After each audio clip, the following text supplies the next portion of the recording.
Hello, everyone, and welcome to the broadcast. I'm newtmechanist, and today we're going to be continuing our game development project. Probably a sprite work and UI stream. We might do some weapon behaviors in similar, but probably sprite work and UI. There are elements of the kind of shell flow that need some image work in order to update them. But before we do, let's check in with the kitties. We do have Ember up in the cat tree. That's uncommon. Her spot is not taken. We could see Sky lazing on the cat bridge there for a moment. He has decided to finally come down to the tree to try to reclaim his spot. Back in the days of Rorschach and Tom, the very large tuxedo and the Maine Coon, respectively, there was a time that I caught Ember smooshed up in between them. Like you could just see the top of her head and ears poking out between the bulk and the fluff. But yeah, she doesn't commonly come up there onto the cat tree. We have Mason and Sammy over on the bed.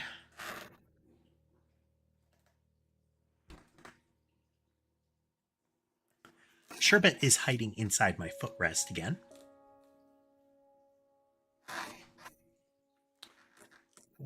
Molly is unaccounted for. Wonder where she is. But yeah, sprite and UI work. One of the things that I'm wanting to revisit. Hey there, Josiah. Welcome. One of the things I'm wanting to revisit is that my icons were 16 by 16. They need to be updated to 32 by 32 so that I can get more legibility. Here, let's get our code up and visible.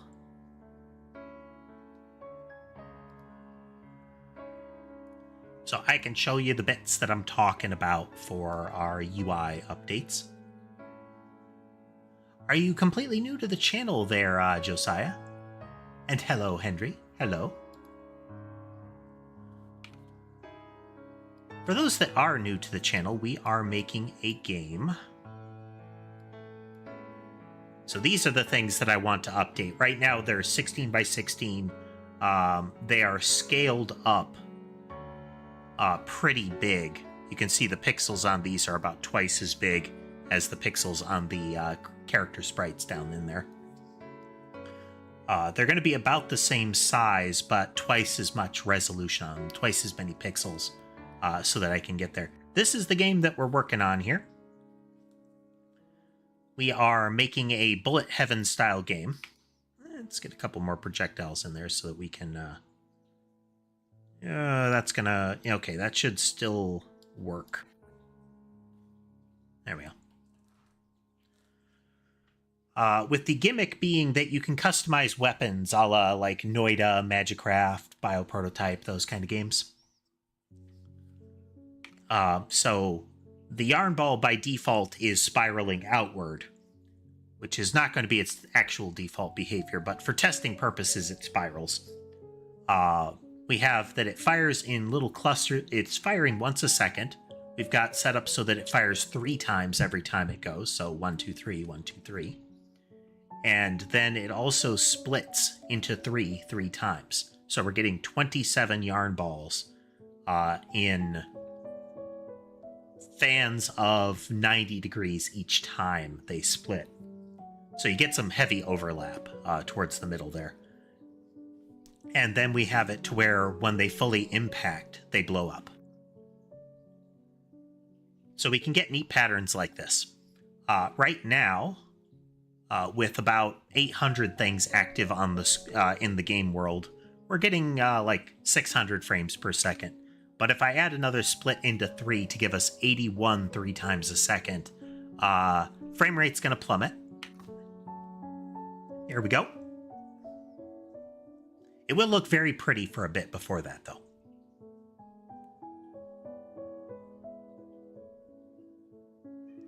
There are potentially still some optimizations I can make, but 2,400 entities active in the world is a pretty large number of them.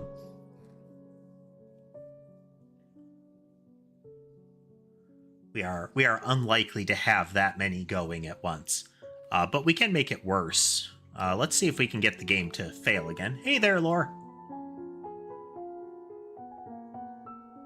So if we add explosions every second to each projectile, we're down to 3 to 4 frames per second. But again, that's a pretty good frames per second for what we've got here. And we get this neat spiral pattern going on. Isn't that nice? We're at about 4,700 things. It's a little cut off by the stream Chrome there.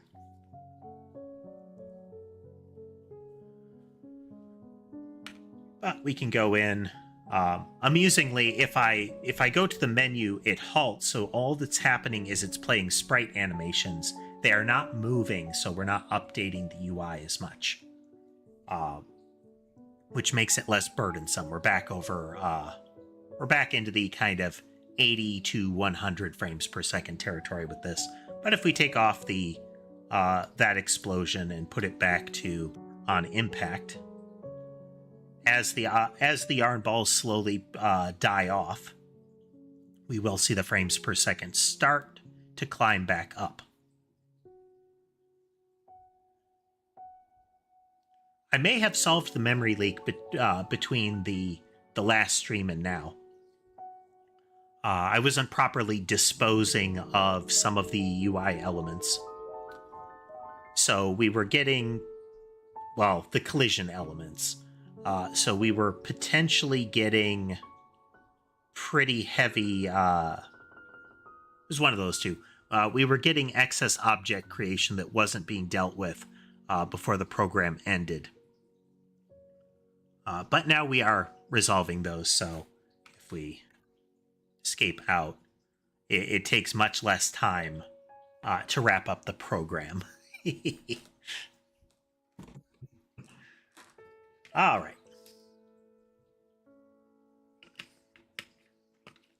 So we'll need to fiddle with that inventory screen to get the scaling right.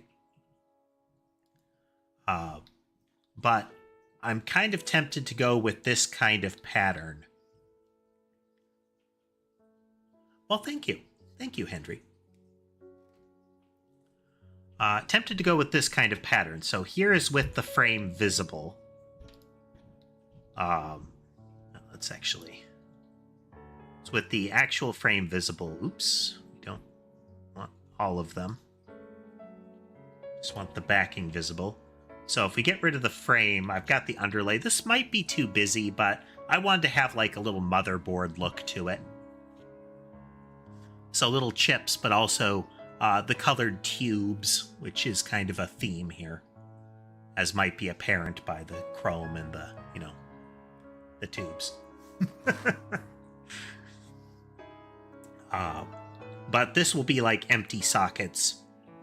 Then if you put a socket, an item on that socket, it will be that. Mostly this. So we're going to add some layers here.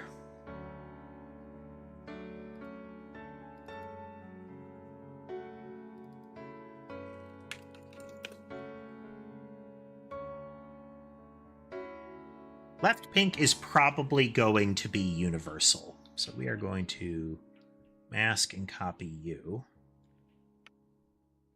Delete that. Oh, no, we need to mask and copy this here. Copy. Paste it into pink. That. Hide that. Escape out. Like that. Then we will take this dark color and paint fill, put the pink back on. There we go. Hey there, Adrian. Hello, hello. Now, if you do notice me talking to somebody that you can't see in chat, there is a multi-chat going on. There are 3 simultaneous streams. We've got the tall format, which several of you are in. There's also a widescreen format on my channel as well. And we're also broadcasting on Twitch. Watch where you would like to. Crunch wraps. Nice, nice. I often make crude ones of those myself. They end up just being kind of tortilla pockets, you know.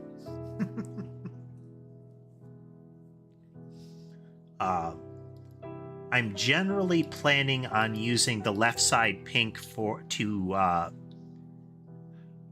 normally things flow from left to right. There will be some of them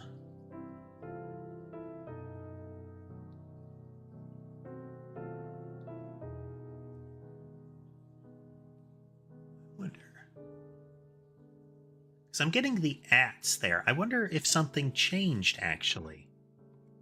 Why am I suddenly getting ats? Did they change that in chat? Let me check my settings here.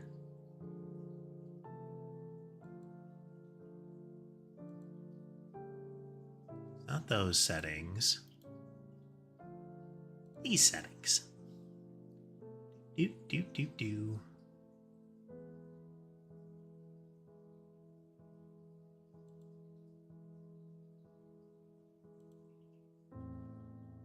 I wonder if that changed it. Do I like goldfish? Do you mean the animal or the cheese cracker? I'm ambivalent towards the former, and I'm not fond of the latter.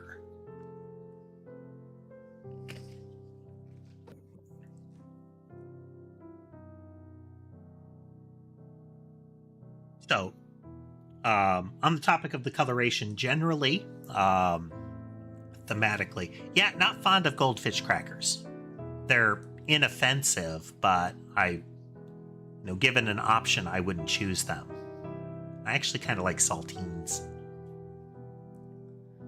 But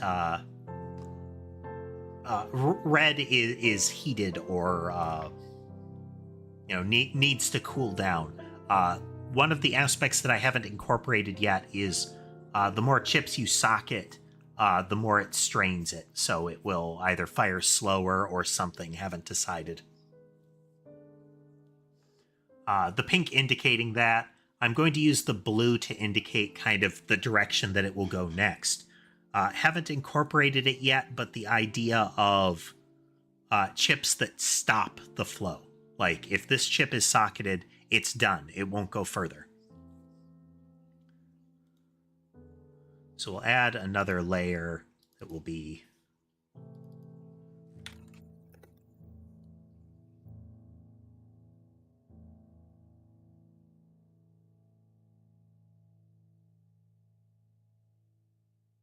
it's distinctly possible that we would actually get...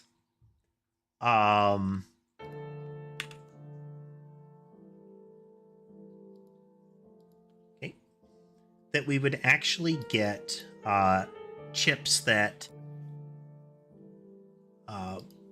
allow for it to continue past a downward break, which will be...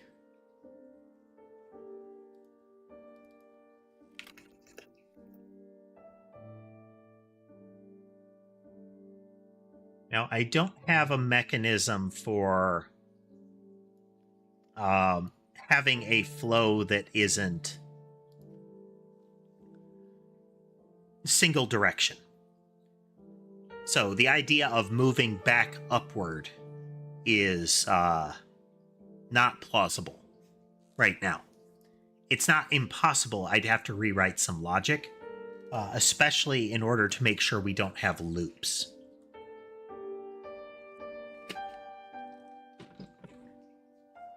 We could mitigate loops since the lifespan of a projectile doesn't persist if it is multiplied, but if it is replaced, like it explodes on impact, that explosion replaces it, which means it would refresh the lifespan of anything that came after. But this is the general flow. For the most part, you socket one, it is indicating some sort of... the pink is just thematic for the most part. The blue is the direction of flow. So if there is no right blue, that is going to be a stopper kind of thing. I may need an indicator for gated elements, but we only have a working title, Hendry.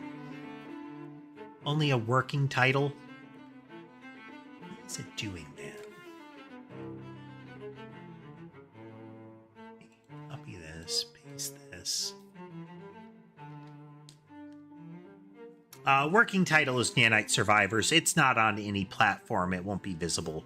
We are in pre-alpha right now. There is the shell of gameplay, the kind of illusion of gameplay.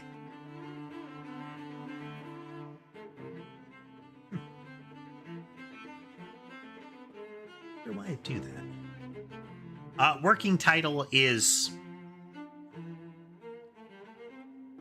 I mean, it's practically... We're technically probably less than working title, actually.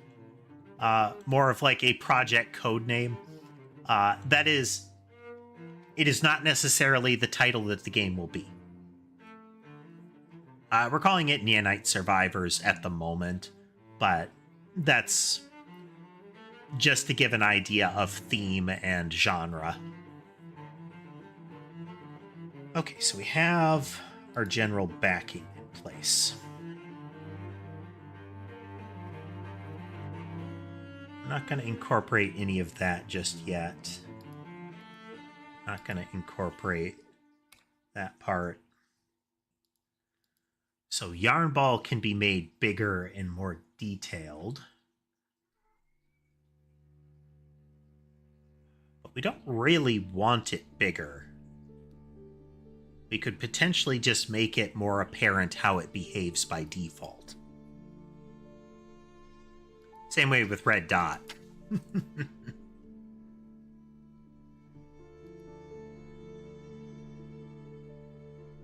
Wind up mouse. Let's just...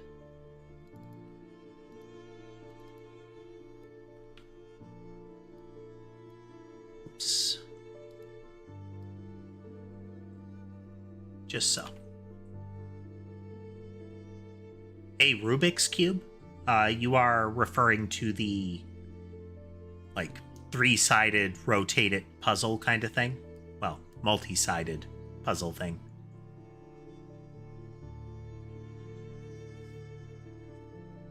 Reverse Town Builder. I remember in a Super Nintendo era game, a game called ActRaiser. So you would have, they have done a remake of it that somewhat incorporates a bit of this, but there was always a town building sequence, and you would benefit from maxing out population. But the villagers' population was dependent on which kind of houses they built, and they would only build the better houses later. So one of the ways to improve population density in that game was to burn down their old houses. There was a special power you could use that was a lightning strike, that if you did it over a village, it would blow up the houses in that area. So you do that, they build back better houses, and now you'd have more people giving you power, so you could do more lightning strikes. It's a very violent form of gentrification. It's a little tiny, but it's kind of where we want to go. So let's do that. Until I get a better idea of what I want them to look like, we'll just stick with their existing icons.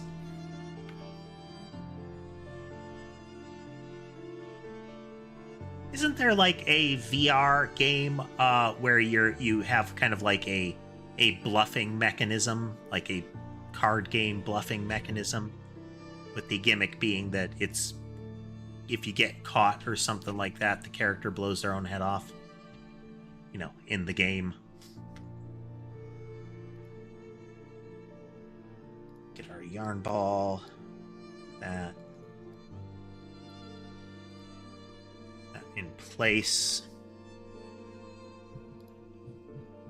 These are the ones that I really want the extra space for because they just don't look right. Alt, you mentioned Buckshot Roulette. That's what I was saying. As far as like multiplayer, there was some sort of like card bluffing game. Feel free, Henry. Feel free. Okay, so 3 spread is kind of on target. Let's actually get rid of that. We will use different colors here.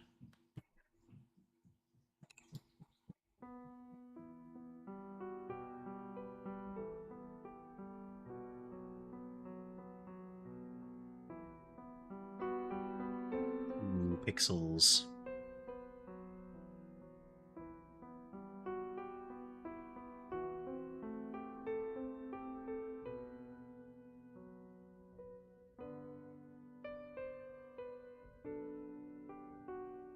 I mean, I feel like that's pretty apparent for a 3 spread.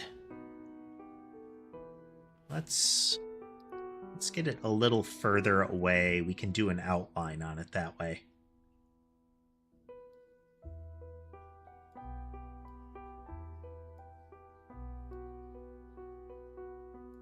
So it's going to be a pixel art heavy day.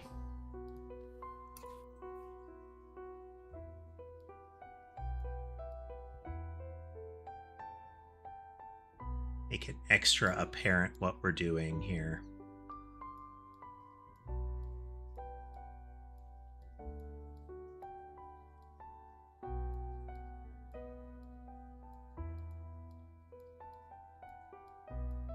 Wonder if I'd have to do multiple layers to get rid of that, to do that kind of shenanigans, a outline and fill in kind of thing. Might actually be able to get away with it though. We'll see for the next one.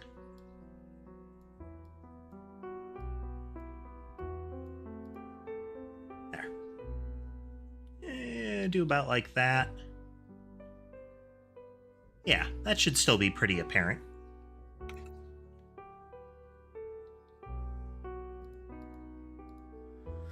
Okay, so move in straight line, I feel is, again, probably pretty good for what it's supposed to be. Just, you know, an arrow. But in this case, move in straight line... Well, no, this will be just move in a line. This will be in... But the only one we have is random direction. It's not actually moving in a straight line. So we need something that is indicative of a question mark.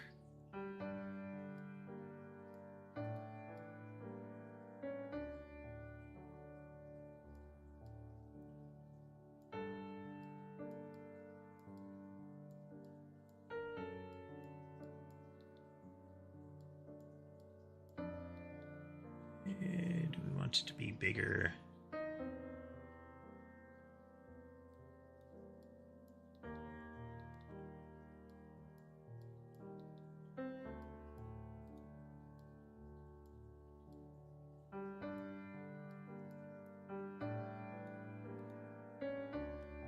Yeah, okay.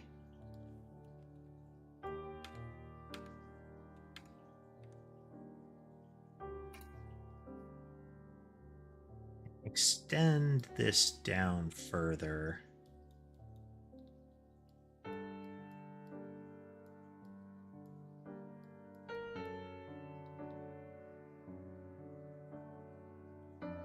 Kind of bulky.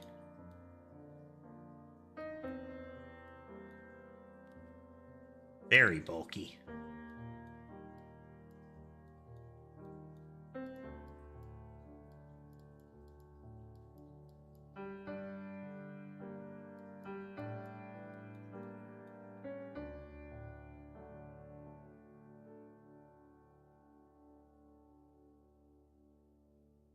If we truncate it at the top a little bit more, then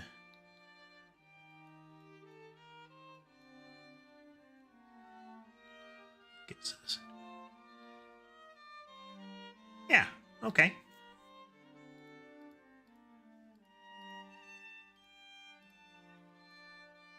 Hello, Ember. Ember has come to sit with me.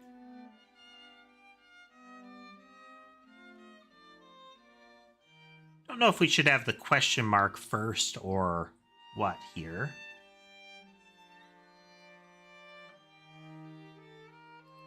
Select color range, that.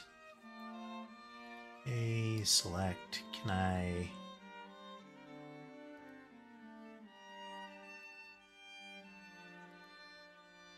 Select that. Can I get away with this? Yeah, there we go.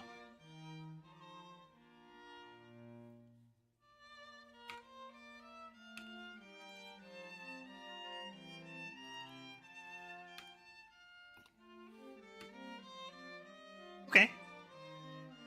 I think that'll do for now.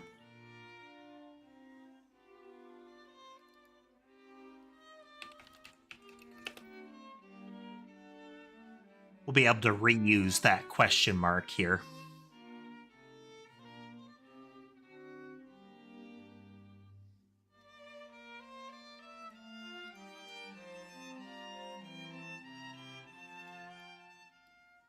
Okay, again, principle of the spiral is pretty good, but we definitely need some clarity here.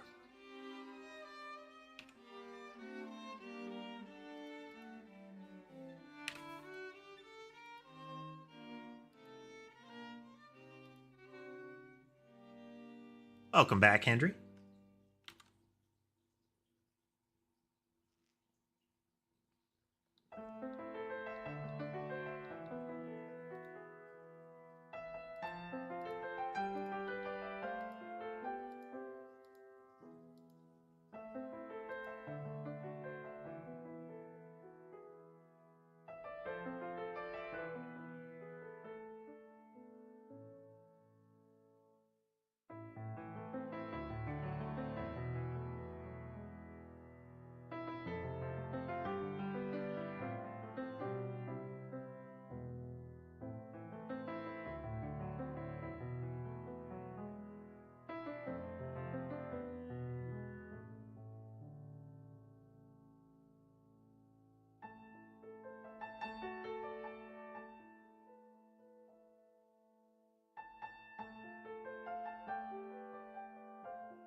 Keep the spiral as tight as we can.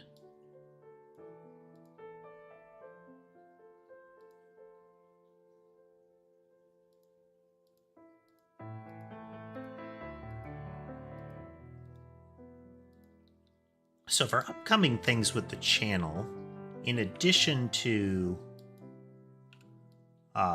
more coding,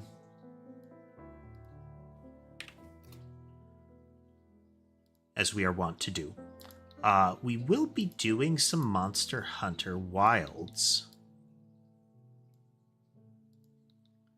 There is a new update very shortly that will include a new monster that has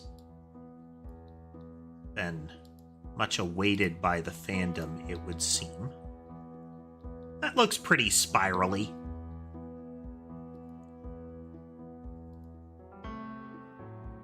Okay, select, modify, expand by 1 pixel with a square brush, fill tool.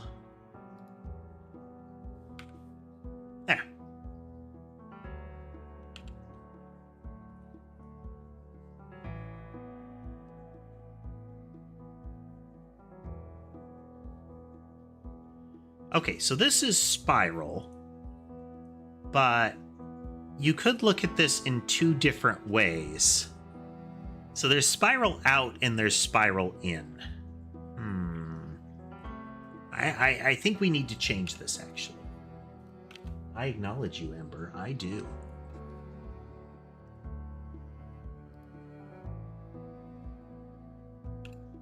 Okay, so we're going to loosen the spiral a bit.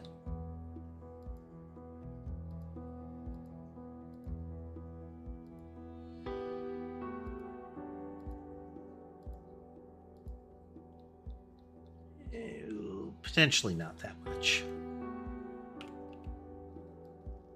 For those joining, it is a UI heavy day. We are making icons for things in the game. Show what we're talking about here a moment. I do want to get graphics for things like loading and whatnot.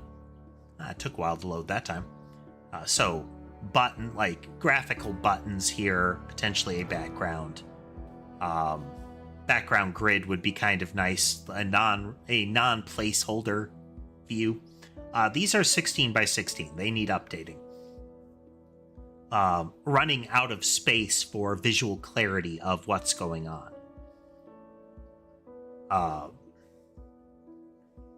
So we want to update this stuff.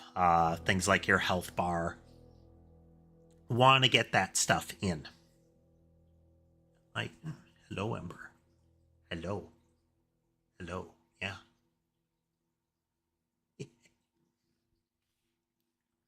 So we need that. Just for the giggles again.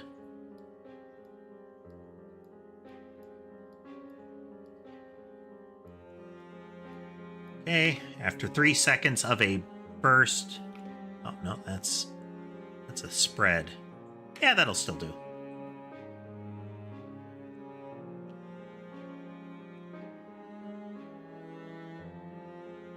So the nature of the spiral makes it so it wants to go down and right. Once it's gone down and right for a bit, it is going to arc up and around. It bursts here and spreads out in a big pattern. But we want to get that UI improved for readability. Working on the spiral here. So what I want is enough room to have the arrow.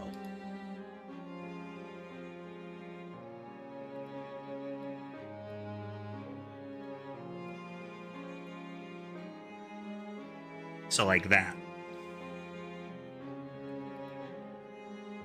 So if we work backwards from that one,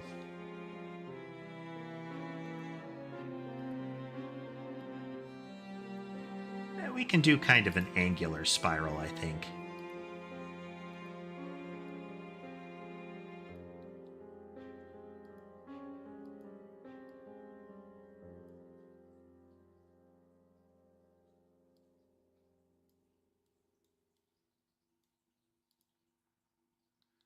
Very wonky, but that's okay.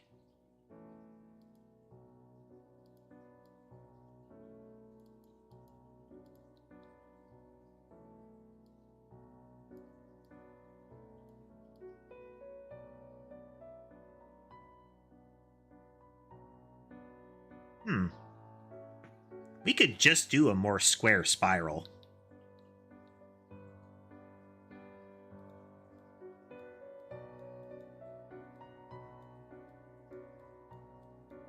If we just do a more square spiral, we can end towards the edge.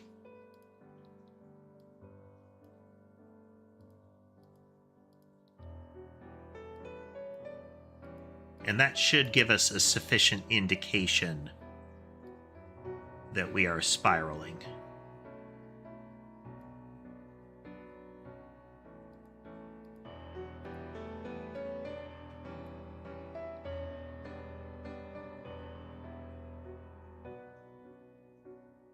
Yeah.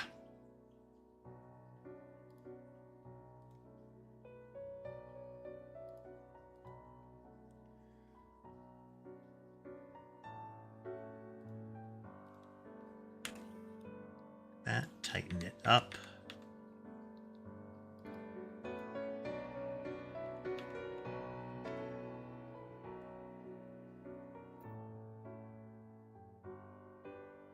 Hey, JCR. Really, I wonder why it's doing that. All of a sudden, YouTube chat is showing channel handle instead of user alias. Everything is. What did you do, YouTube? Huh. Well, if I call you a name that isn't like your screen name or something like that, I apologize. But this looks different. Weird.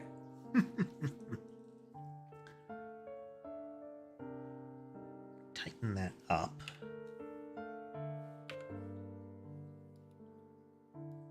That.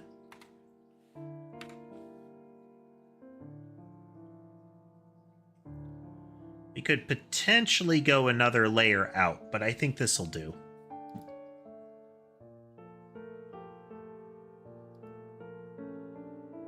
Okay. Modify, expand. Hello, Alex.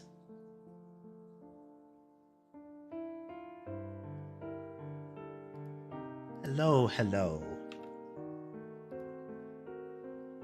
Yeah. So this is spiral out. Spiral in is actually going to be a little fiddlier.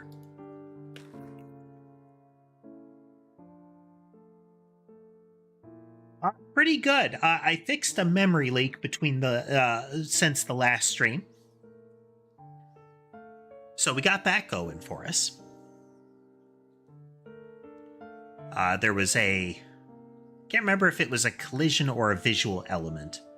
I think it was a collision element. Let me check here.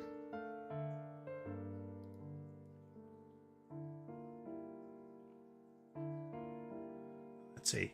That's the overarching class. It's node renderer. Is renderer where we were doing it? Okay. Renderer is not where we're doing it. We buffer those. So it was in collision. There is the critical method.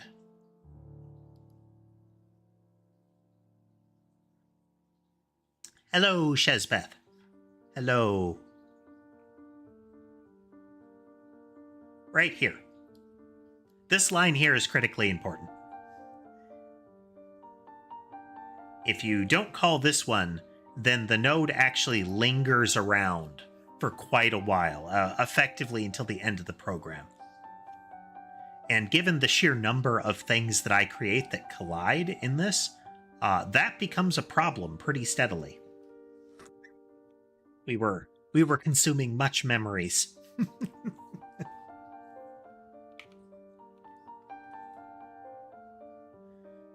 It is proving to be a good day so far, Shizbeth. Good day so far. I hope it is for you as well.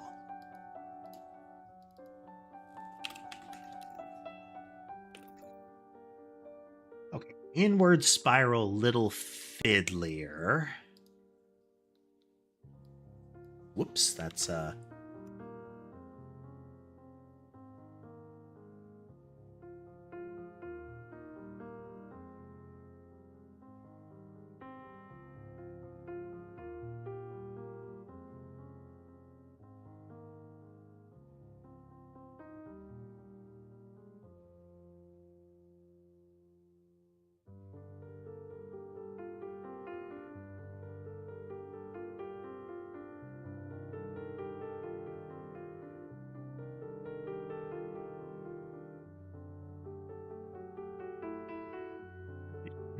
tighten up to it. We can just do an angular pull in.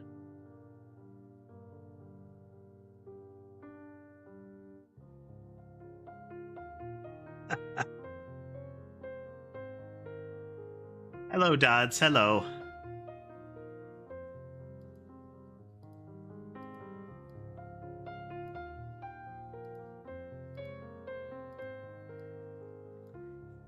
Yeah, one can really only hope for a better day.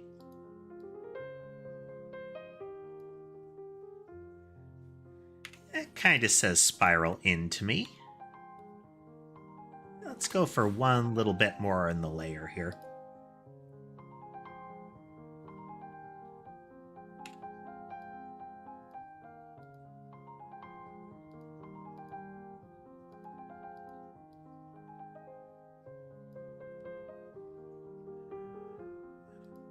in.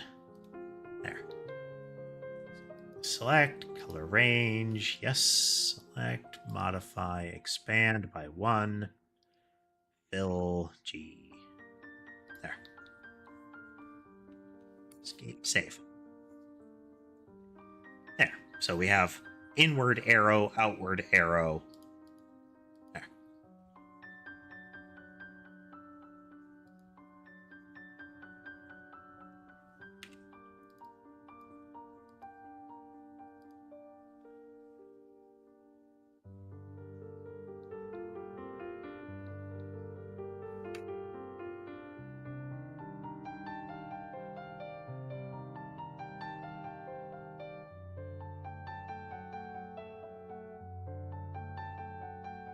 I think that works.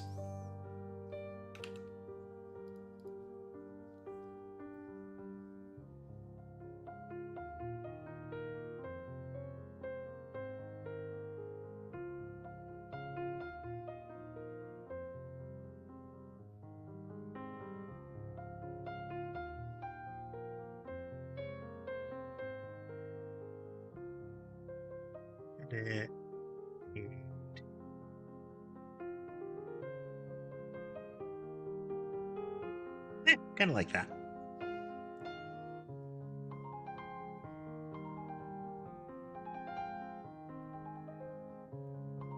I guess that makes some sense, Alt.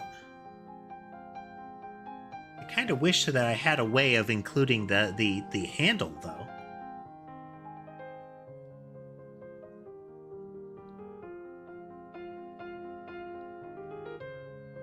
Okay, so that's spiral out. Orbit, we now have some room to play with.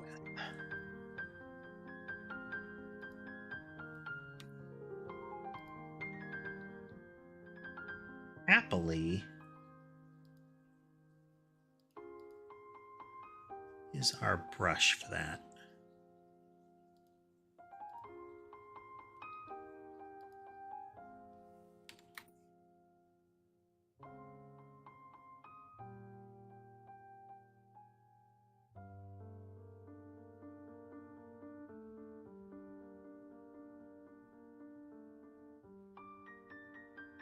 Okay, so let's give ourselves some more room.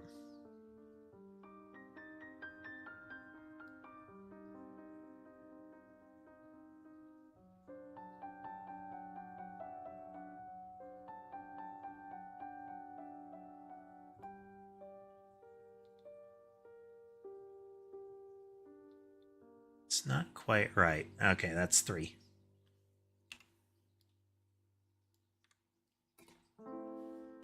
Yeah, it doesn't look right.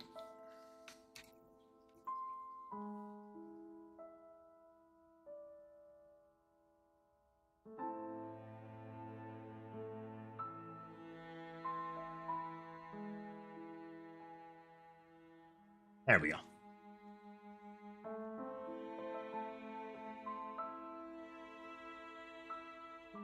Yeah, I mean, something would be kind of useful so that it's more apparent what somebody's preferred handle is.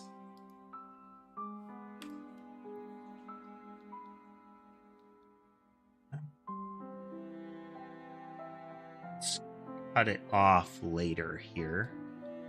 Like that. There.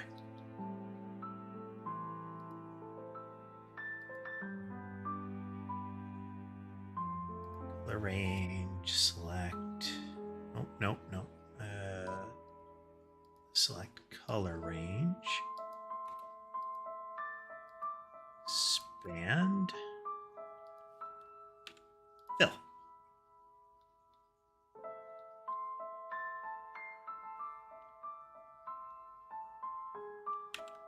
Now I could have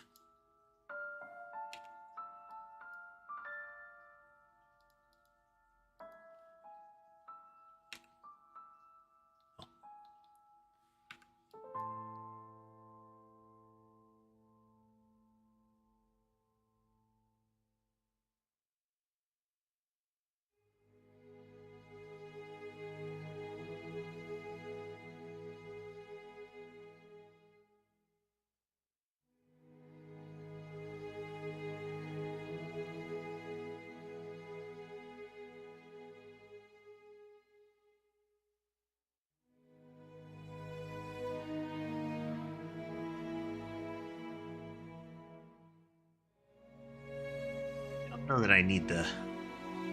Don't know that I need the central dot, but... This is orbit a thing.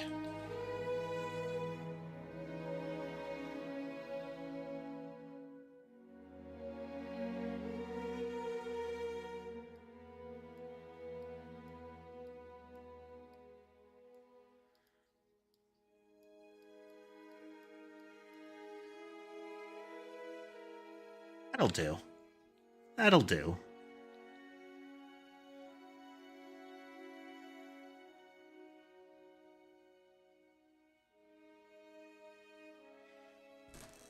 And then I can do some sort of...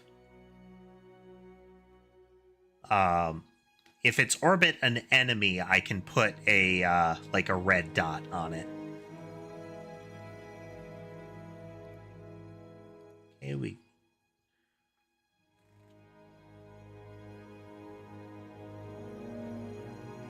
Yeah, that makes sense, Lunar. That makes sense. That doing it as just a loop would seem like a refresh. So triple burst.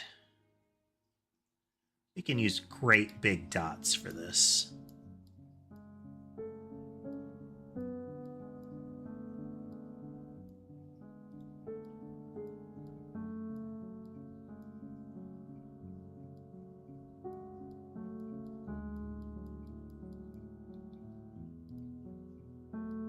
Though it does make it look kind of ellipses-y.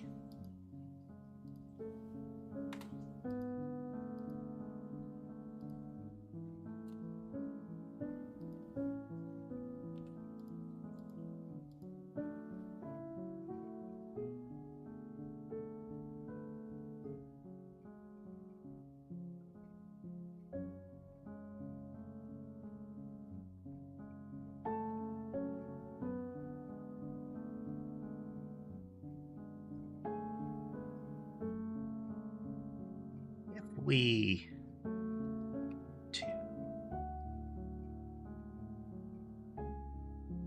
don't know that that really conveys what we want, because this is not changing what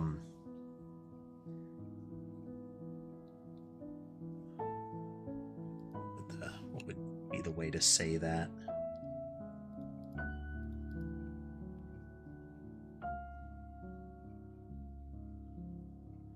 This is a 3-round burst, the thing that we did last time. So it turns it into like a 1, 2, 3. Oh, no worries. I am taking feedback in stride, especially when it comes to visuals. A big part of doing this is, does it convey information, you know? If it doesn't properly convey information, then we're reliant on the tooltip, and that is a greater user interaction cost. If I can just see it and understand it, that is cheaper for the user than having to see it, not understand it, hover it, and then read what it is supposed to be.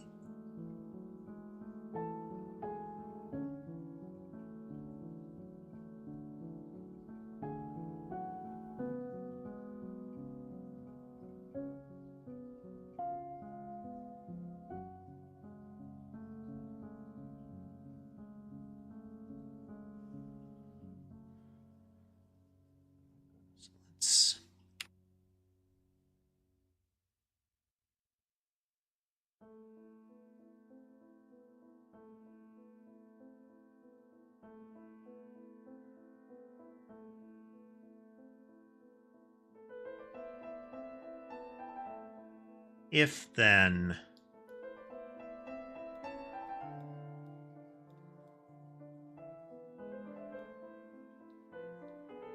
make this arrow chunkier.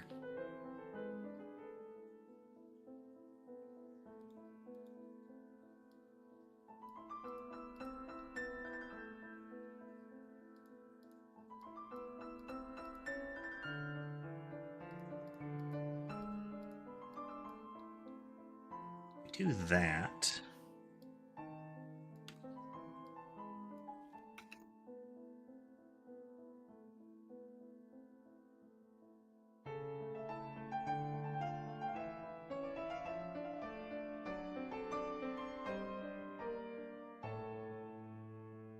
Have a good time, Hendry.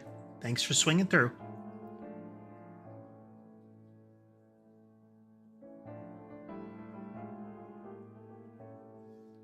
How about that, Dodds?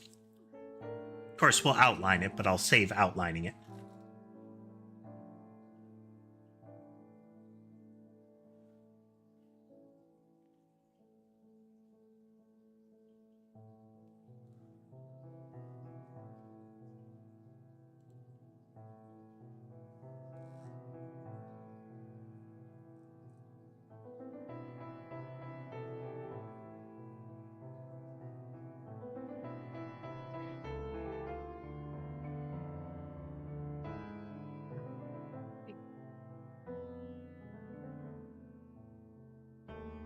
See if we do have a good indicator.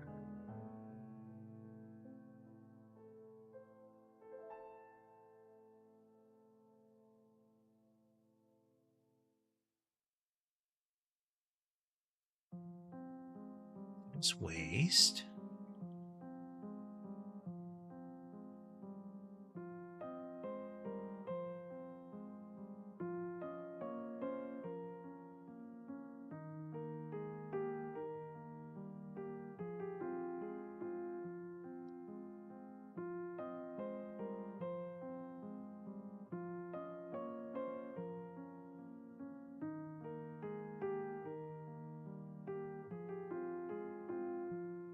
Okay.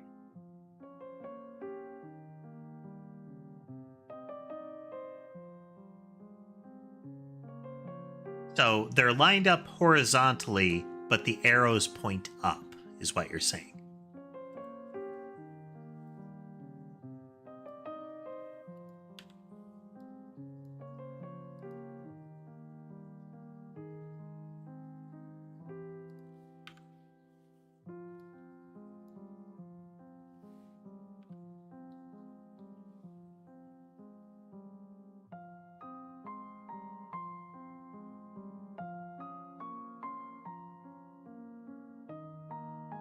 Something akin to that?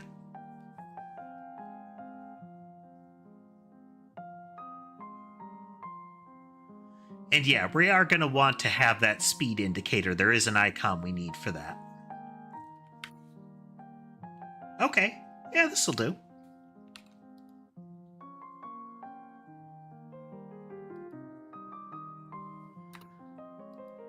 Don't know that it's going to be easy to convey this concept.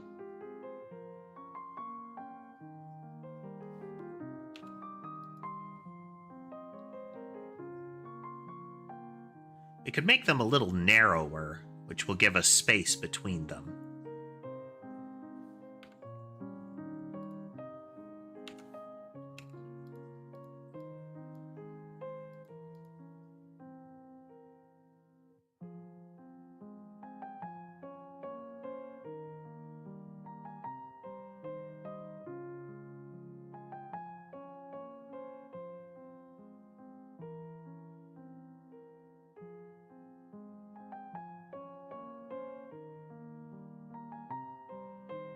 Let's make it an odd number.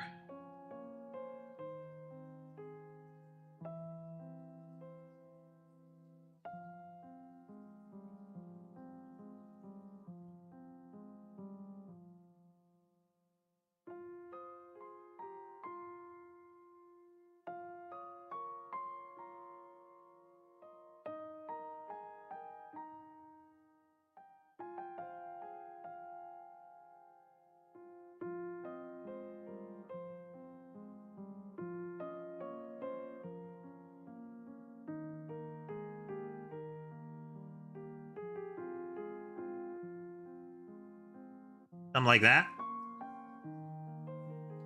Give it a very bullet look.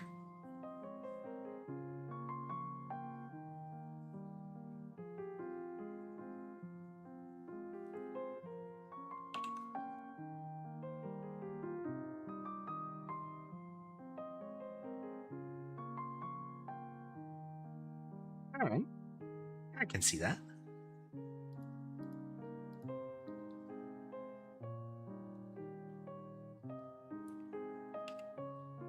All right, this is moving in an angular pattern.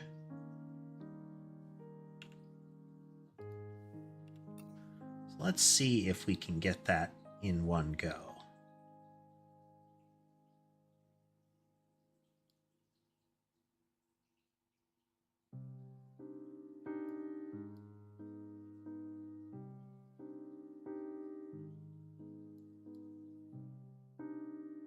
It's not quite far enough. We need to...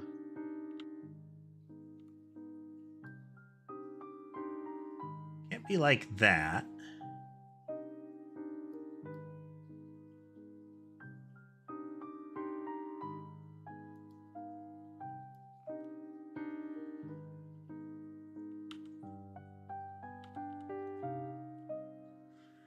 Was relatively quick there, Henry.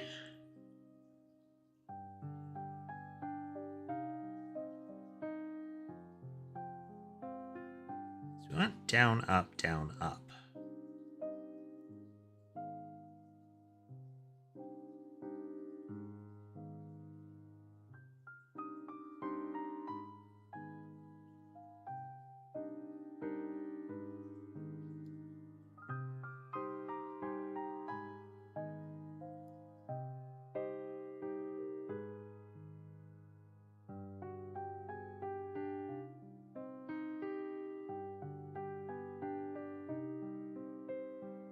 Let's fix that.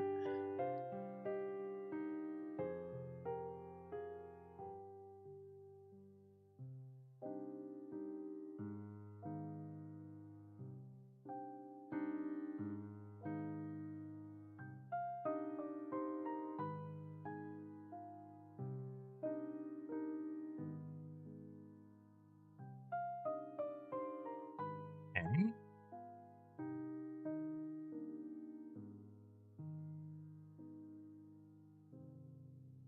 I think that works. So this is it makes 90-degree turns. These aren't 90-degree angles, you know. Wonder if we could get away with that.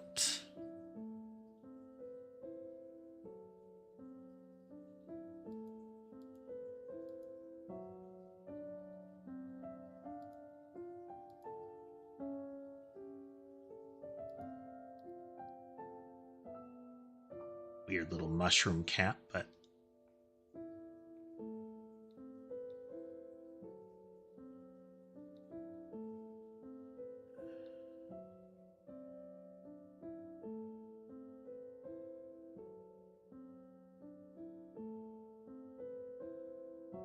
okay, let's adjust based on that. Let's adjust based on there being an arrow there.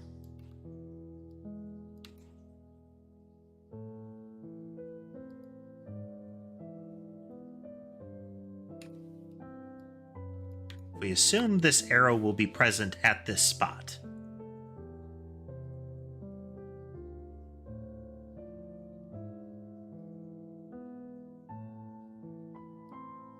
Something like that. So there will be an arrow here.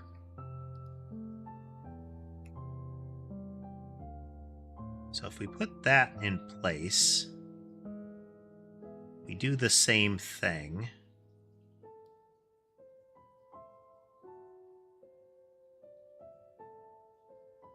Isn't quite what we did.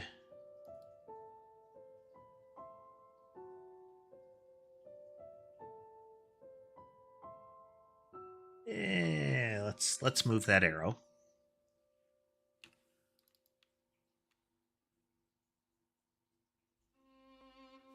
And we'll make it not quite what we want, but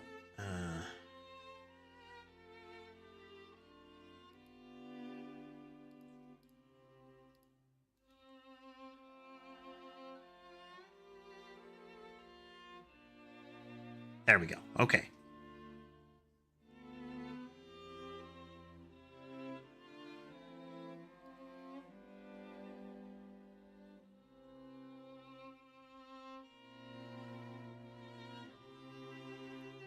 Let's go from here, here, here,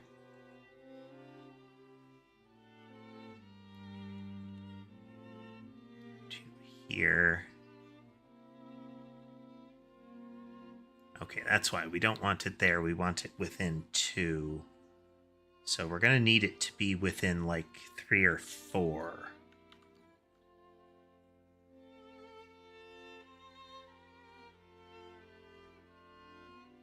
This would put it right at the middle, which we don't really want.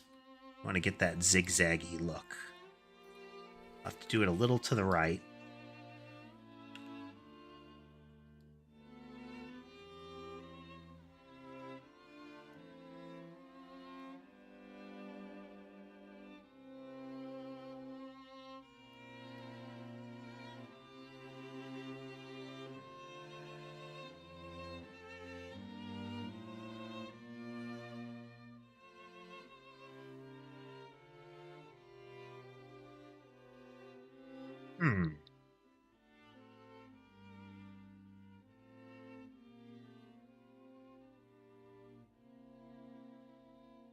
Need the angle to be sharper.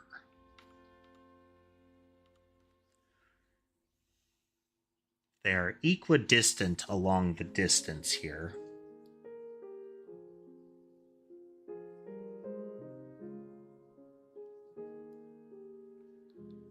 So this line is how many long?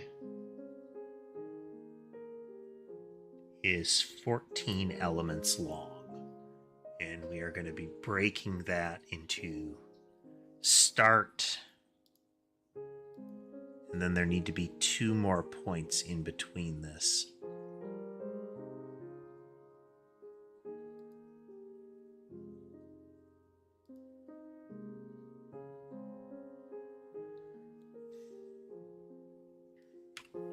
Just going to pull this up here so I can see it.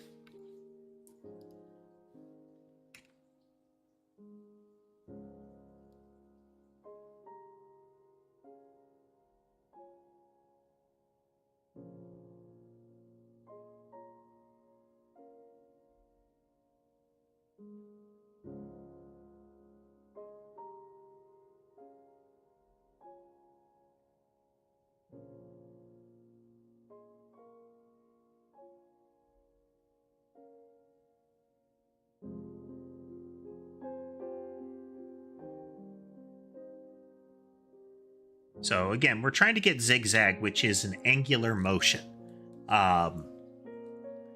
Effectively, as it's traveling in a straight line, it is rotated hard 45 degrees in a 90-degree fan, kind of a metronome hard tick. So it'll be going negative 45, positive 45, back and forth on an interval. So you get kind of a Z pattern.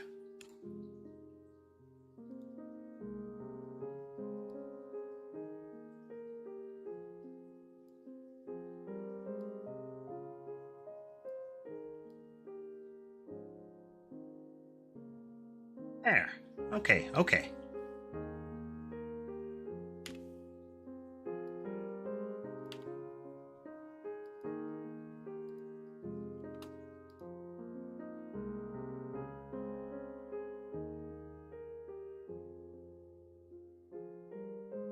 There.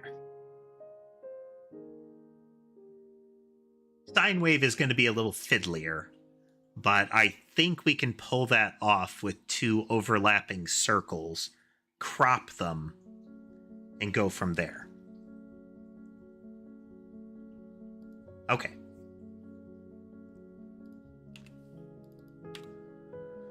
We're going to overlap this for a moment so I can do some shenanigans.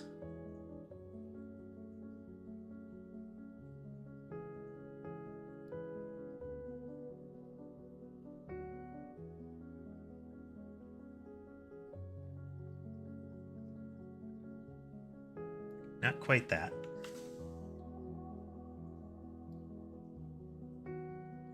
That was correct. Like that. Then we are going to hide this layer.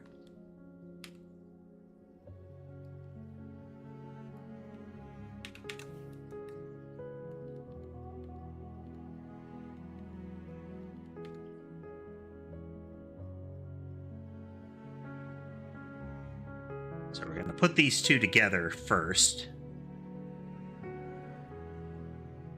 We're going to put them nearby each other first.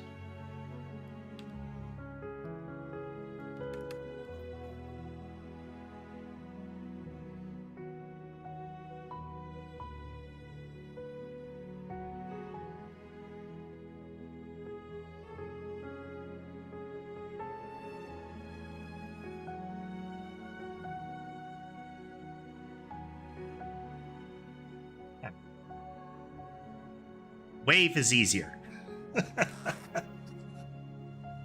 I could have potentially gotten away with 2 triangles, but I don't have a good triangle tool, you know? So we got close with the last one.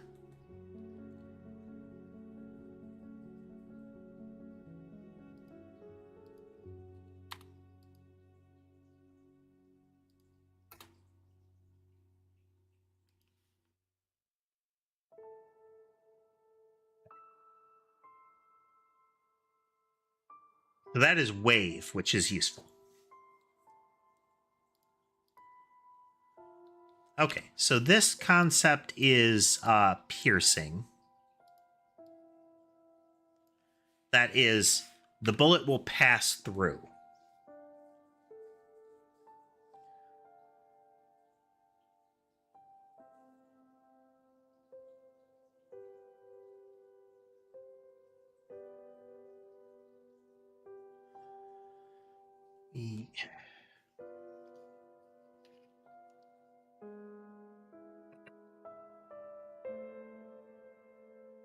So let's at least get this basic shape in place here.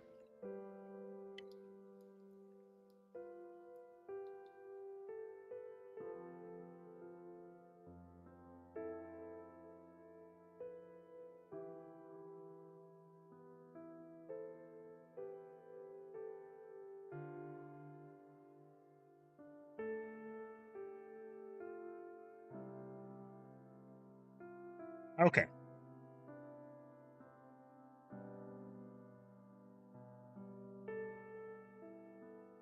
Let's expand that hole a bit.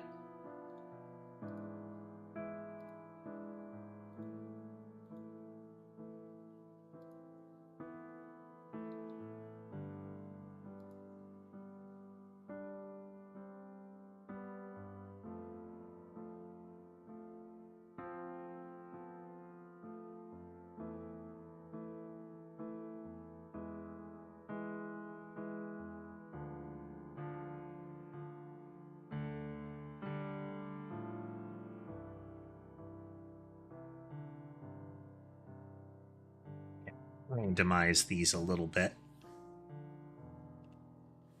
But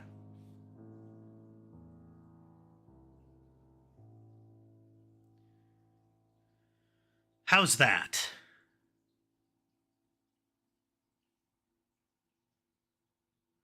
I can thicken up this line a bit.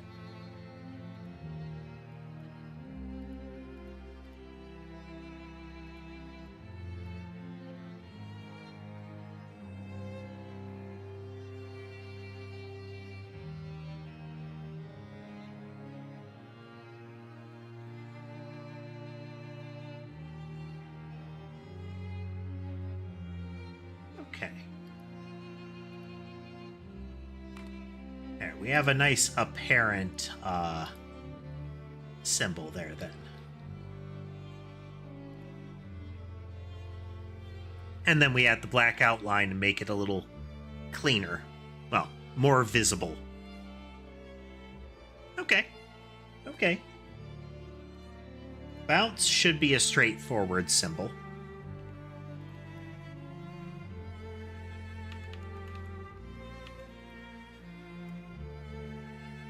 I think we have to be careful with this kind of marker, but I think we'll put a surface.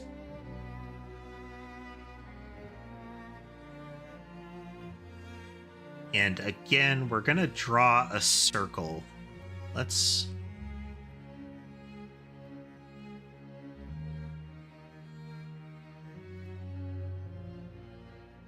we put a marker there.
Put that horizontally. We can make this impact sharper.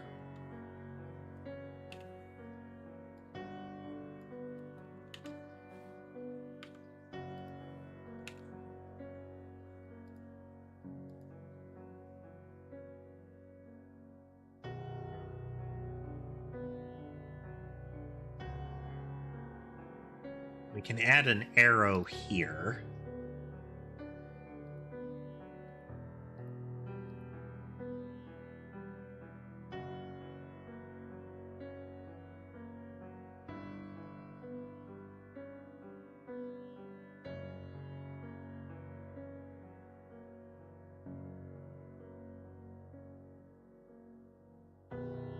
We take the whole thing, adjust it upwards.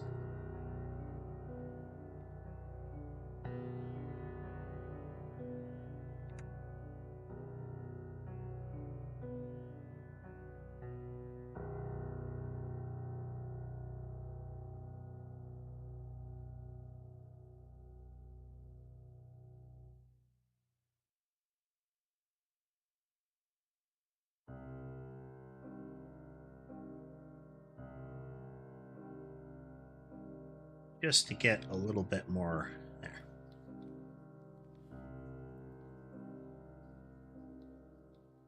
Okay. What do you think? Bouncing?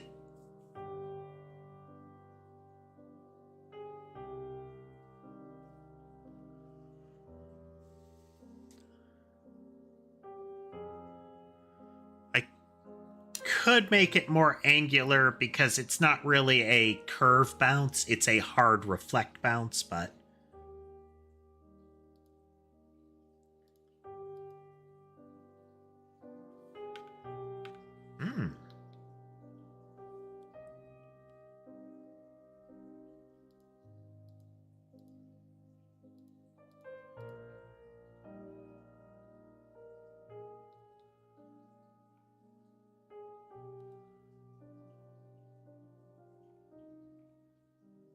doesn't hurt.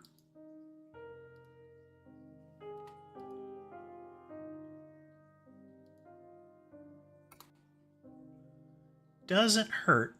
Little extra shape language, you know? Bouncing.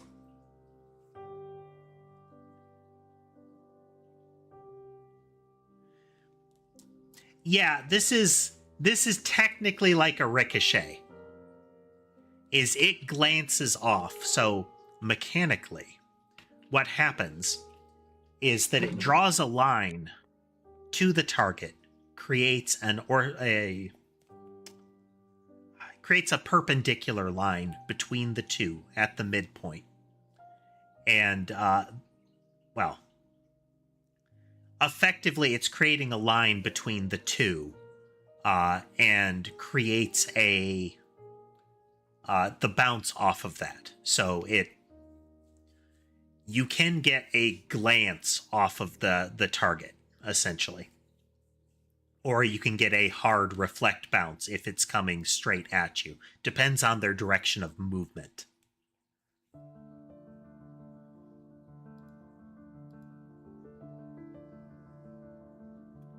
All right.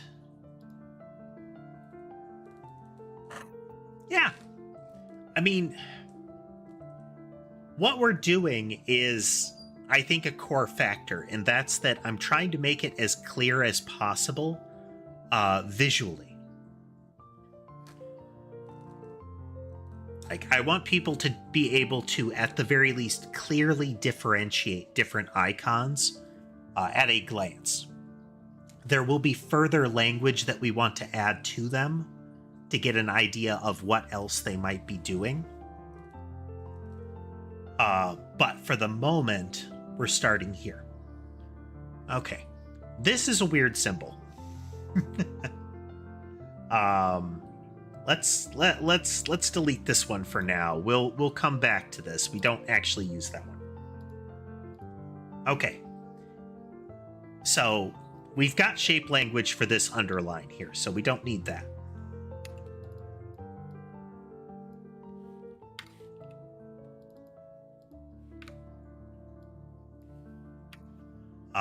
Let's see here real quickly. Before we get too far into this one, I am going to take a quick break. I'll be back in a couple of minutes.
And I return.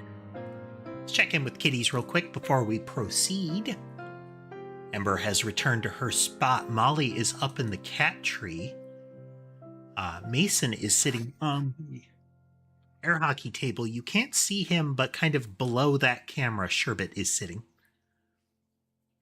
Mason was on the bed, but as per tradition, if I walk by the bed, he will get up and wait for me to return. There's Sherbet, sitting on that air hockey table, and he will cry at me until I come over there and give him back scratches. Hello, Sherbet. Hello, buddy.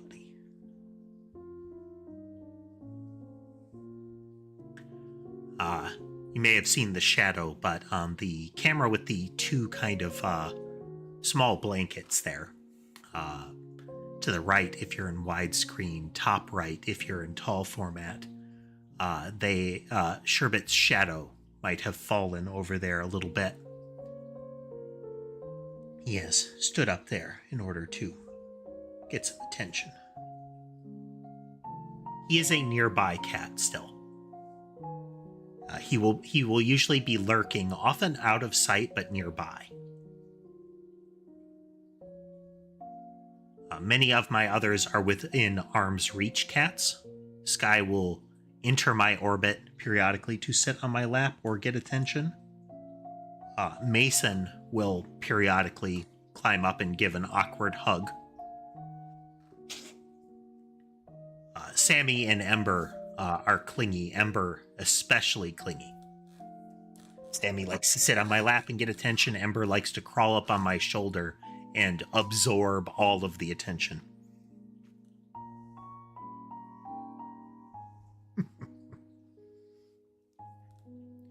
Let's see here.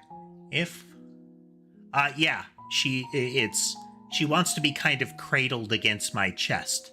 She'll be right up against my neck and chin, too. If I move around, often the swarm will follow me.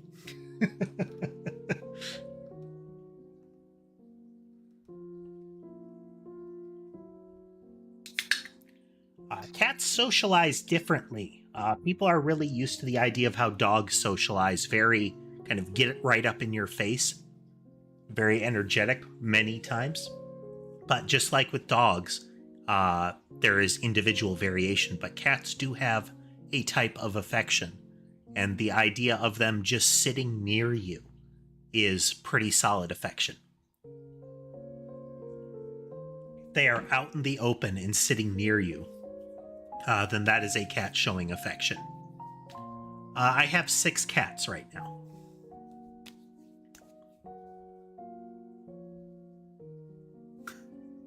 Mason intruding on Sky's space.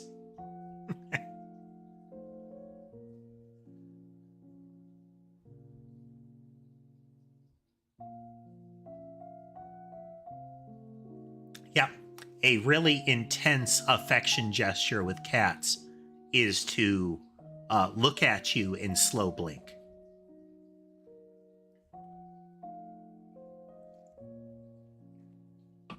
They are comfortable looking at you. They're okay with you looking at them. They know you're not aggressive or a threat. And they're comfortable closing their eyes in front of you when you can see them like that. It is a very emphatic, I trust you. They'll also do that kind of thing when they're snoozing, but what's another one? Oh, when a cat presents its belly to you. That isn't I want tummy rubs. Some of them are. Mason likes tummy rubs. But when a cat exposes its belly to you, that is a demonstration of trust. They are exposing a vulnerable part of their body to you with the understanding that you won't hurt them. So with some cats, when you touch their belly like that, that is betrayal.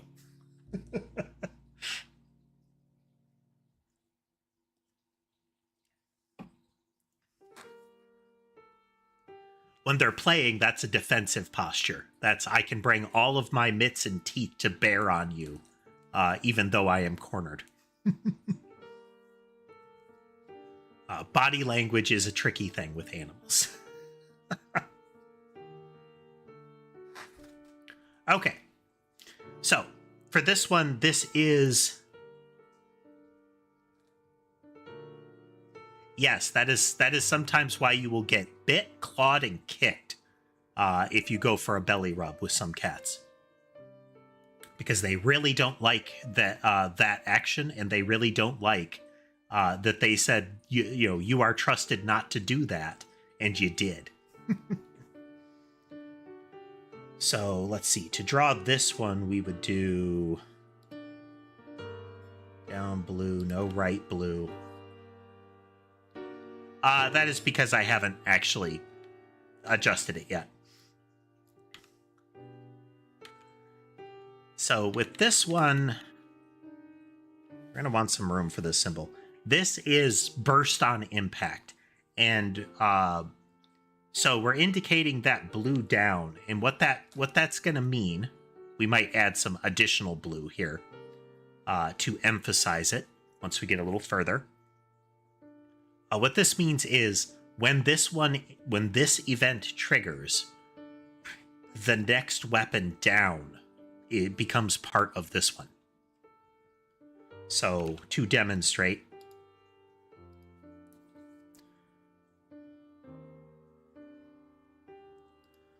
that one right here. So we have that downward bar to indicate next weapon. So if I don't have that there, you can see the explosion will happen on top of me. It is firing independently. But if I put this here, that makes the yarn ball commandeer this weapon.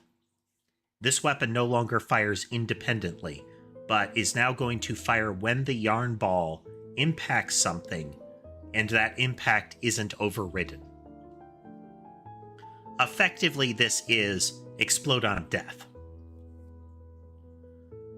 So we're going to get a whole bunch of them going so you can see it happen.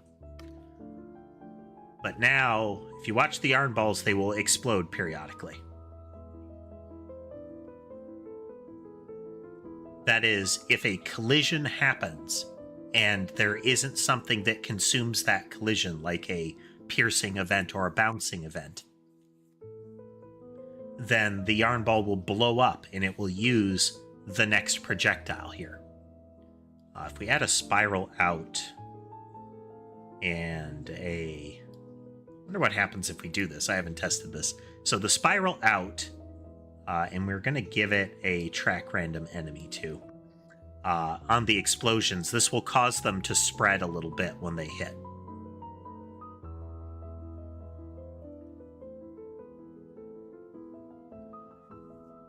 Because they will turn and face different targets, and they will be, in the moment of their existence, they will be pushed apart a bit.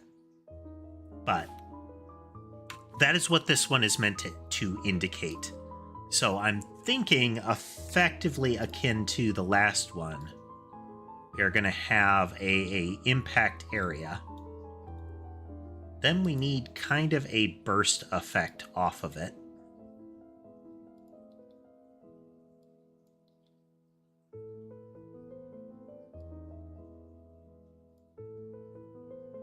The center line to here. And to here. We're going to override some of this. We're going to put an arrow like here.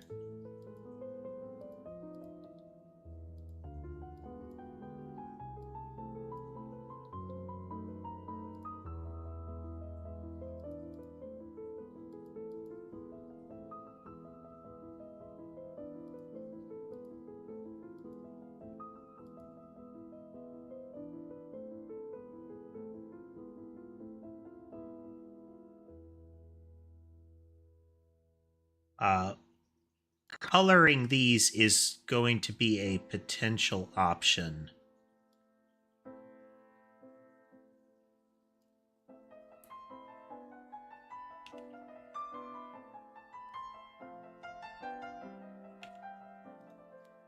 There.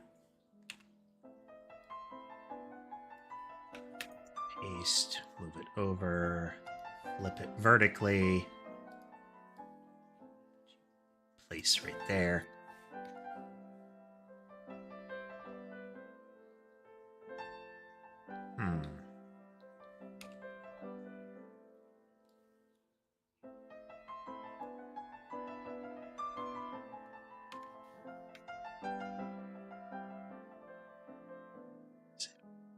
Select based on this.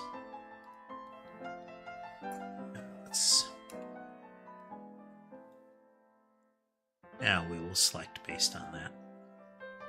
Magic wand, come on. There.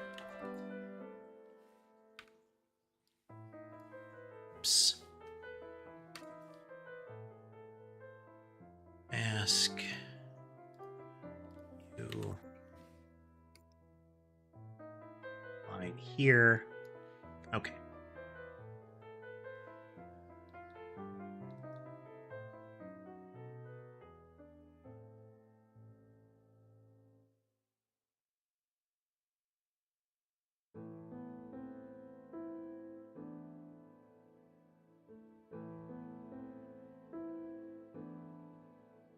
This we might need to add some coloration to get an idea of, but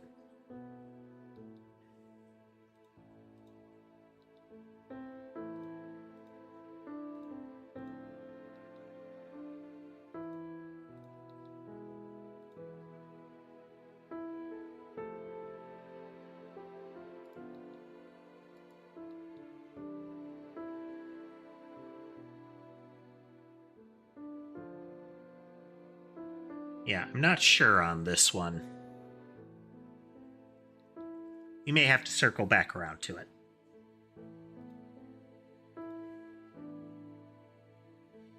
I think it will help if we do this a little bit, give it a little bit of space to breathe.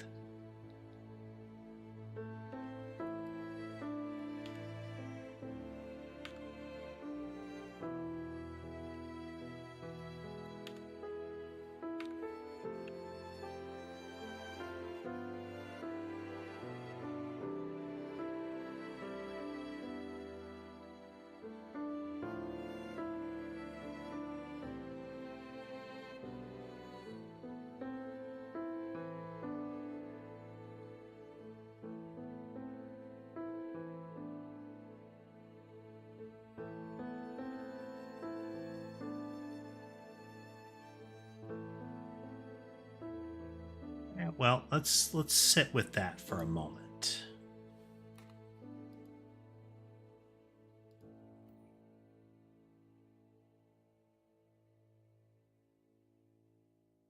Just so.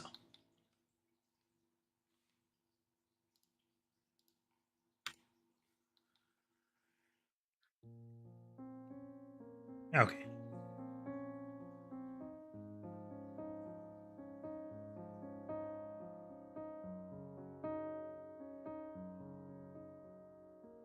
All right, and this is periodic next weapon. So again, that lower bar is not part of it. It'll be this symbol again.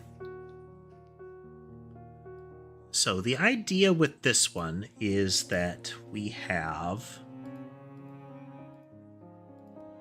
the next weapon firing as this goes along.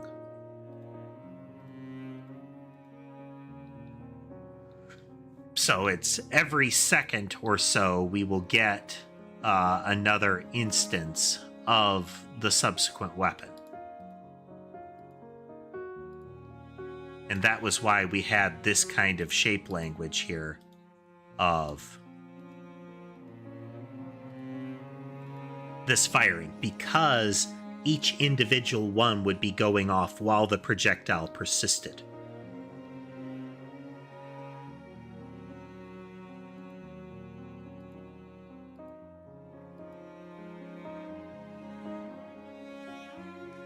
But it's not necessary that it would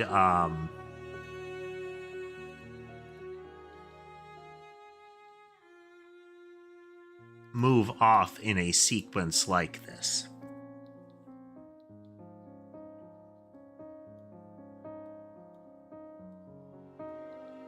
So while the concept is kind of straightforward, where we have these periodic events, I don't know that this language covers it. One possibility would be that we make the arrow longer to give us more time to convey the information.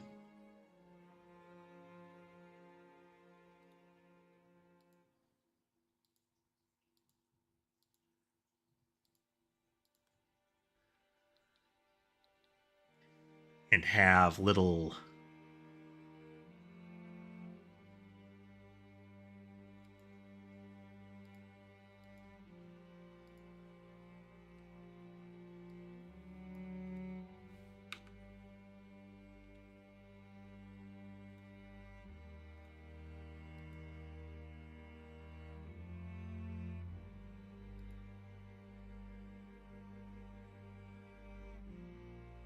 kind of burst thingies off of it.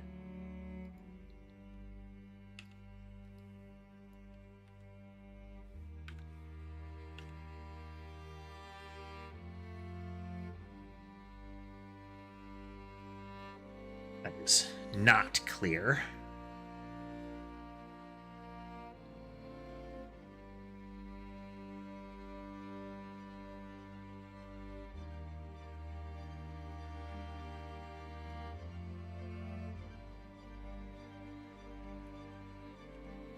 That is not clear.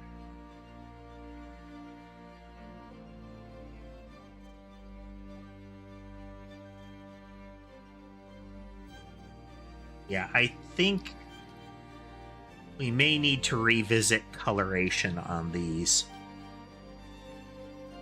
So what did we do with explosion? That is...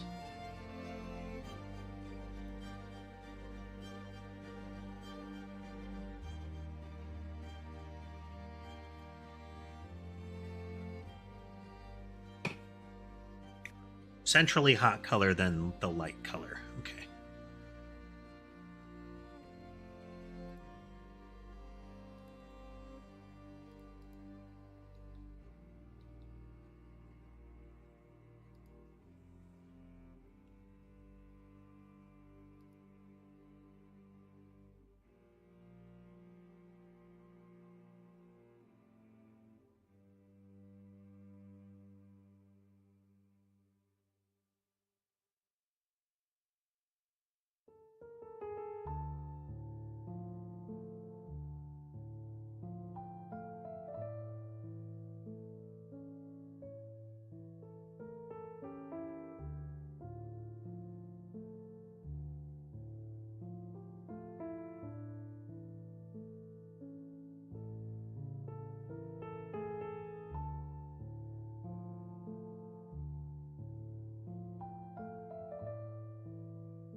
Not hating this look.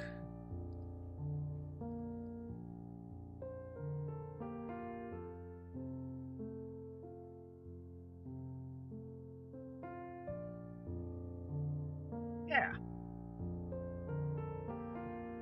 Yeah, okay. That's much more apparent as to what's going on here.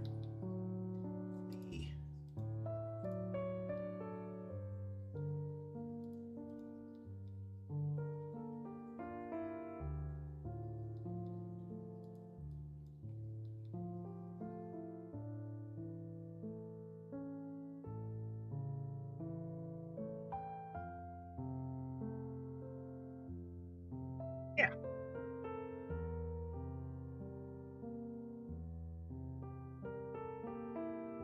So we will be able to revisit those for coloration here. But if we say...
rid of this one for now, and that one. Out to 2 pixels, straight across. Arrow there.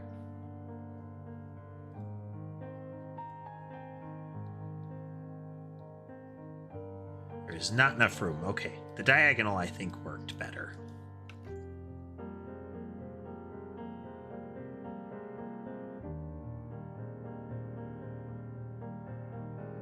Hello, sharpshooter. Hello.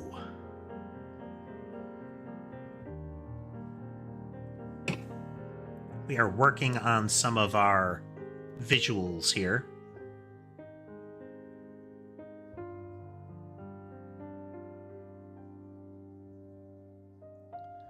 Let's make the explosions in various sizes. We'll make this closer one smaller.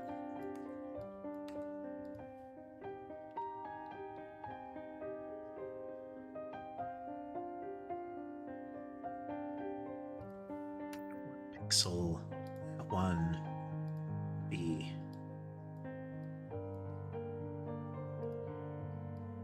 But welcome, welcome. I have many cats. On the bed there, top to bottom, looks like Mason, Sky, and Sammy. Tan, fluffy, and tuxedo. So this is periodic explosion.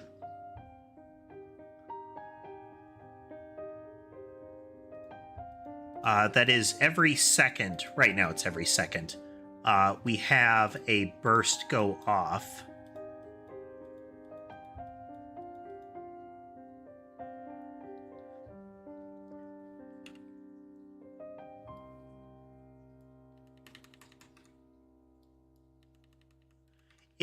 Sky's, all of my cats are shelter cats. If I had to guess, Sky's name is very meteorological as well. He is gray and white and very puffy, so, you know, stormy clouds.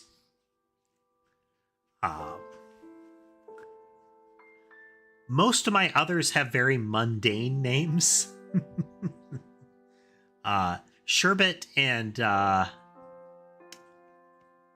Ember are the other two odd things.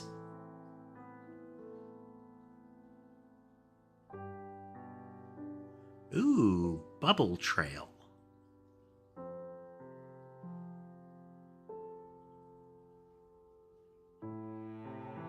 So I don't want to imply that this is a weapon, because this modifies the existing one.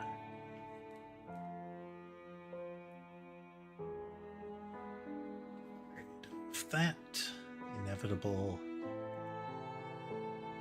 advertising bot.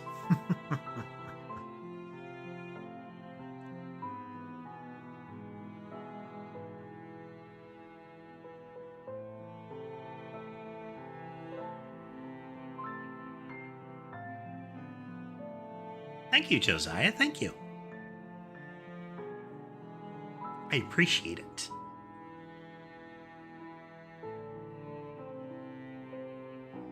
Because we do want to imply that they're bigger towards the back here.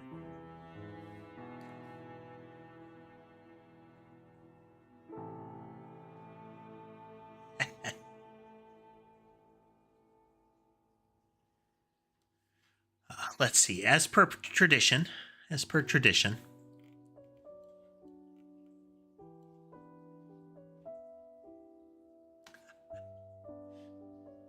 somebody, when somebody comments.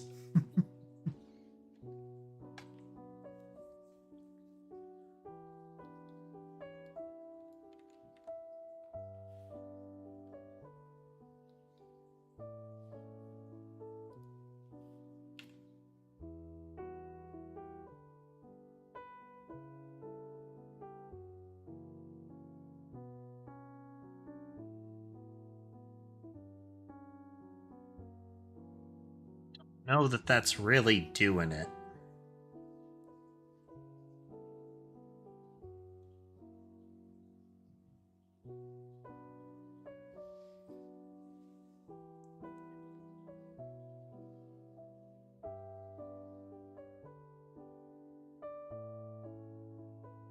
This one lore is periodic.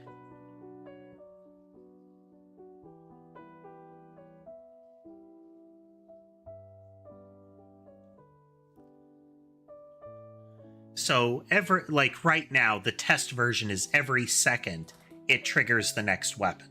So the most basic way to deal with this is to have a AoE effect as the next weapon. So it would impact and blow up. Another way would be impact and split into a bunch of smaller projectiles. But in this case, it is every second it fires out one. Hey, Drew. Welcome. What are your thoughts, Dodds? What are your thoughts?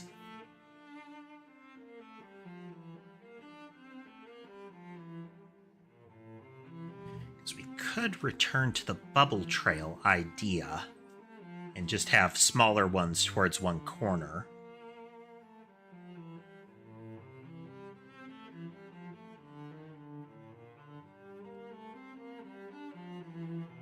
Again, removing the arrow. A big part of today, folks, is coming up with new icons for our abilities here.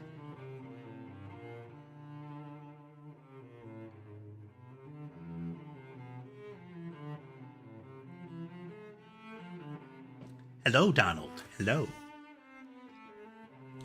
Welcome, welcome.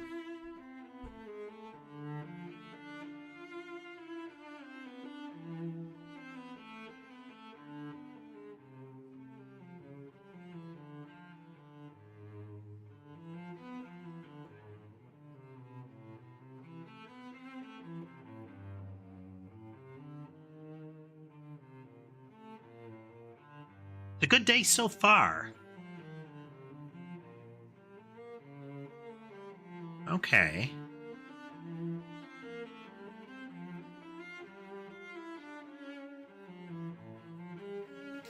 This is tricky. Let's okay.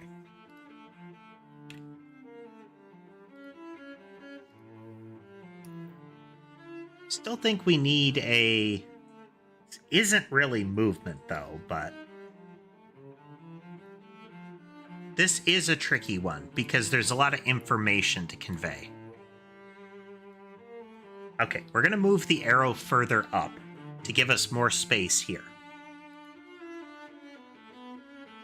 And then we're going to have... Back to 1 pixel.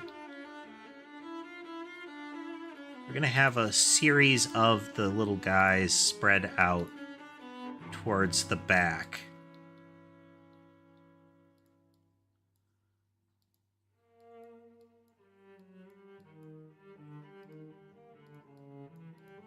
I'll have to move this one a bit.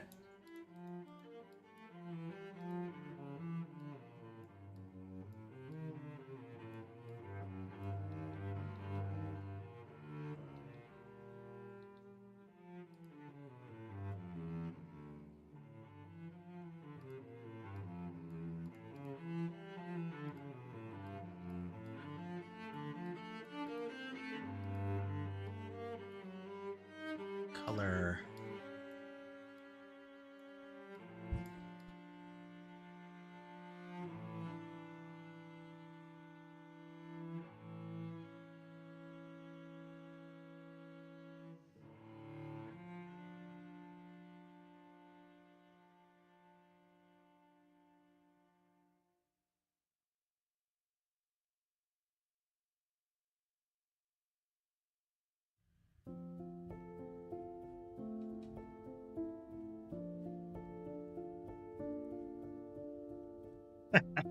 Yeah, I set out the blankets on the bed because a lot of them like to snooze there. Every now and then we get the whole cavalcade laying there, except for one. Switch over, see if camera 1 behaves in a timely fashion. Ember really isn't big about snoozing on the bed during stream time. Generally, she's here. Oh, we got some toe bean there. She is cozy. This camera is zoomed way in. Ember is tiny. She's like more than less than half the size of Sky, who was on camera there moments ago.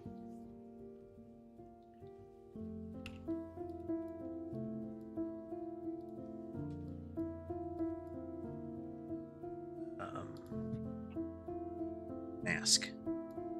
Why? Oh.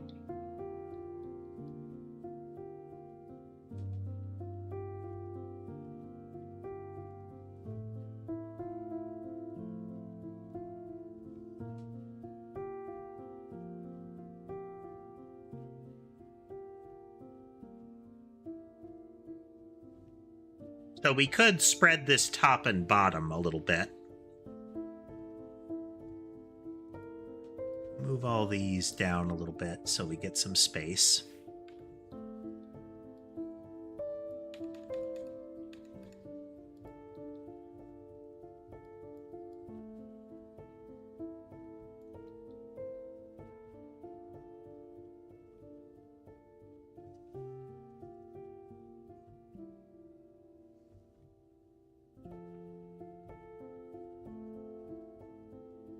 Yeah, I kind of like that.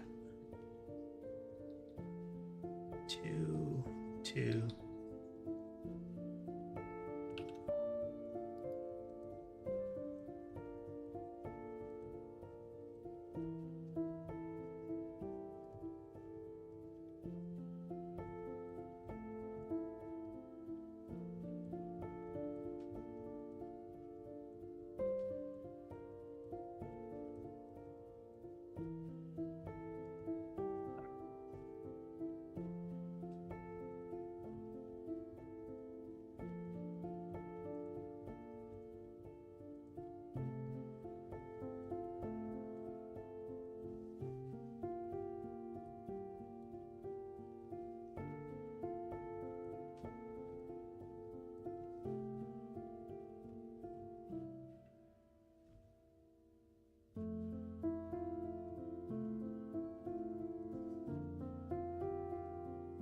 We'll just manually draw them.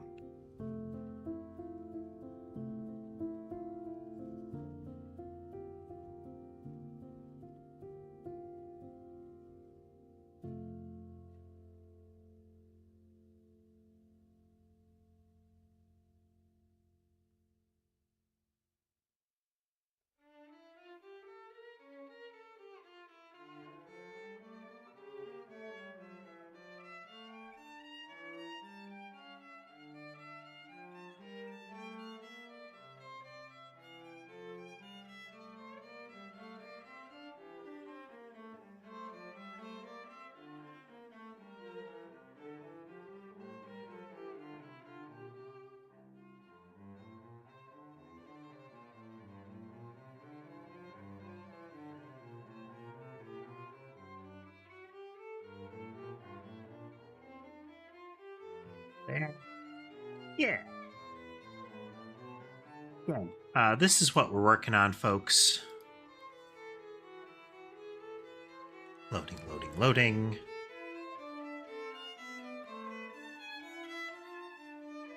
So we're coming up with replacements for these. We're making 32 by 32 icons instead of 16 by 16. These icons are for our behavioral changes here. We're just gonna go to town. My most behaved cat. Kind of a tie between Sammy and Ember. I would say ultimately Ember. So Sammy, well, they all don't like to have their claws groomed, but Sammy is way more resistant than Ember. Mason tries to cover food, even my own. So it's a very natural cat reaction, like they usually do this in the wild. But he tries to bury stuff, which means he'll drag like blankets and whatnot over top of a plate, even if I'm not done eating off of it. He tries to do that to their cat food bowl. Let's see. Sky and Molly are super naughty. Sky has actually chilled out a little bit over time, but he is very much a knock things off shelves, and he knows that he's doing it. Frequently what he would do is he would cry, wait for you to make eye contact like he can tell you're looking at him, and then he'll throw stuff off a shelf, and then he'll cry again. Like, hey, look what I'm gonna do. You know, toss, look what I did. But Molly has more kitten energy than him now, and she likes to get up and stuff and throw stuff off and pull on cables. Big old nuisance. That burst into split into 9. So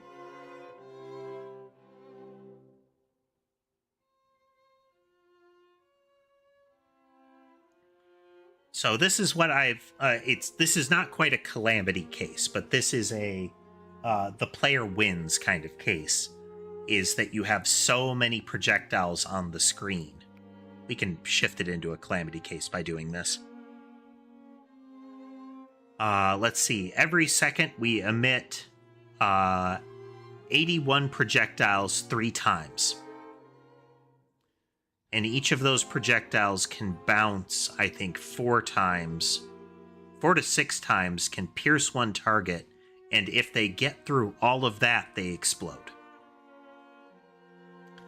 If we really want to make it go bonkers, we do this.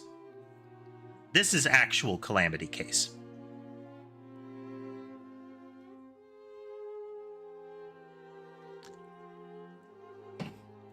At any given moment, let's see where it levels out at. We are exceeding 4,000 things in the game world. 47.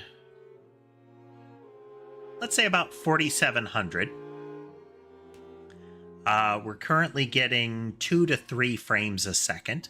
That's the uppermost number near my right here. The lower number is how many things there are in the game.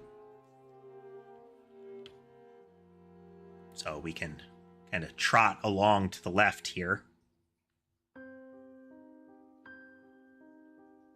See the game chugging along.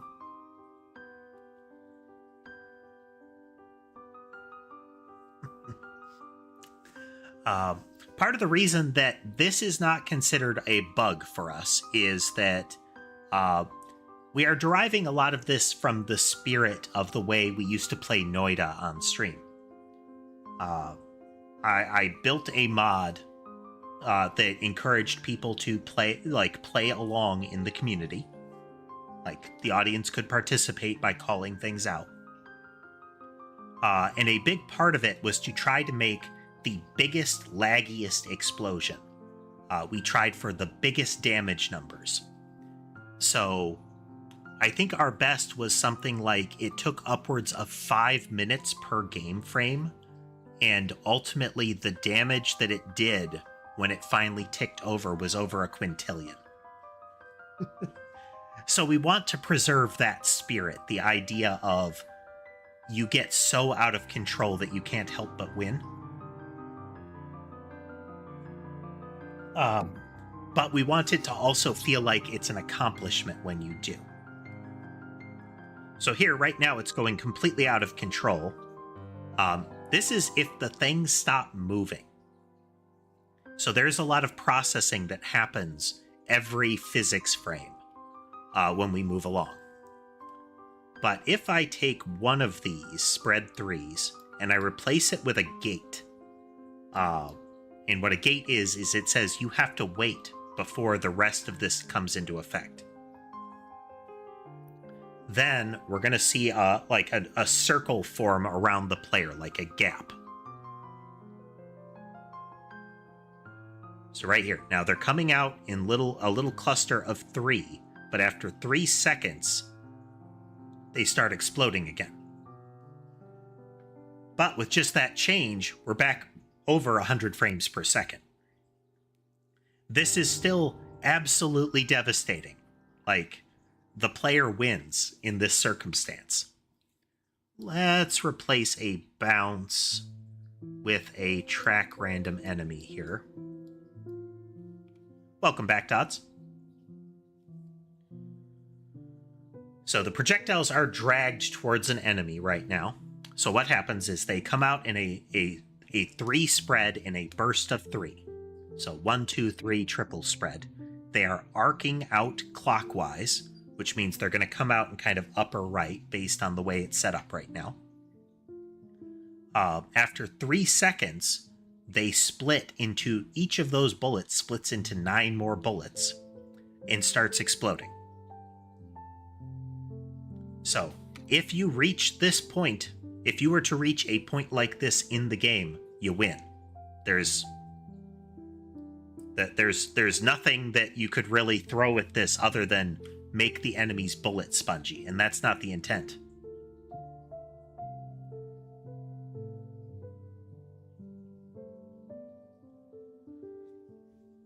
What does this ordinator do to Skyrim there, Dodds?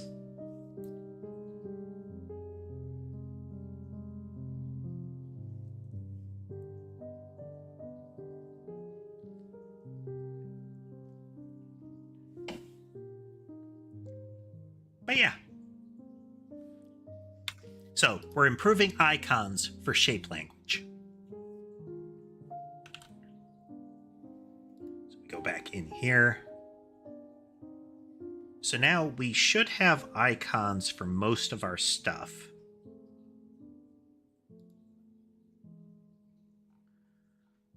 We are going to hide the backing.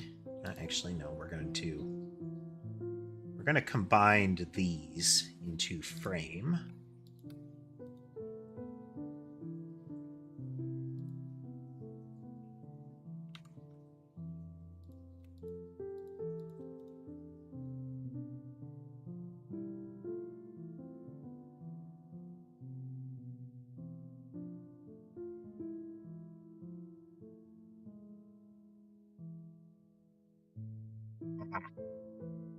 So, Elder Scrolls. The first one I ever played was Daggerfall. And the thing that I actually liked about Daggerfall was spellcrafting. You could make your own magic. And a big part of that make your own magic was balancing things like range, area of effect, mana costs, that kind of thing with what it could do. So things that took time to apply their damage were cheaper. Things that had very short range, like if you have to touch them, it's cheaper. But if you said it cost a ridiculous amount of mana, you have to touch them, and the damage takes time, like several seconds. Like it's a reasonable length DOT.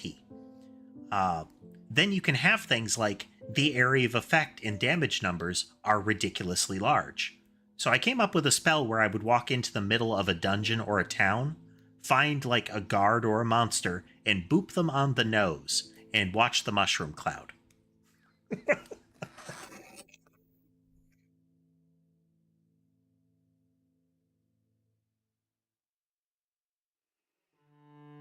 Is the reason, like, if I play a mech warrior game or similar with lore, I am all about the particle cannons. Even if I have to, strip everything else off the mech, stuff it with heat sinks, and submerge it in frozen water, icy water, so that I can fire more than once every so often, I'll do it. Because explosions. Okay, so if we hide the frame... So this is overcomplicated, but this is like the little circuit board look that I'm going to have as a decal of a blank space. When you socket something over it, you get the frame. So again, we may expand the frame so that the icons come right up to the edge so that we can emphasize the bars. Let's see how that looks.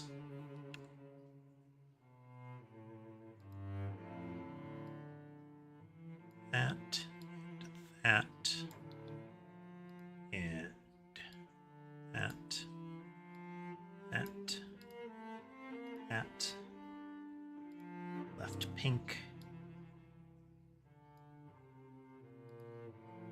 Bright blue.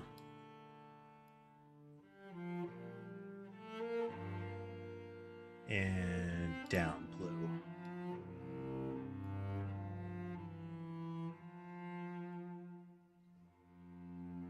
Yeah.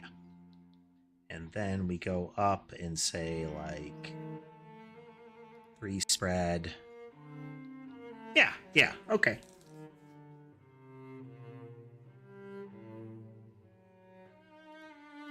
Straight line. Spiral in, out, wave. Impact next weapon. This is what I settled on for impact next weapon. Kind of an explosion on the wall, arrow popping into it. Periodic, which we just did. Yeah, I like that. We can also go all the way back down here and say down blue. We'll give a little bit of edge to that to give it kind of a glow look. Very faint. Up. Right blue.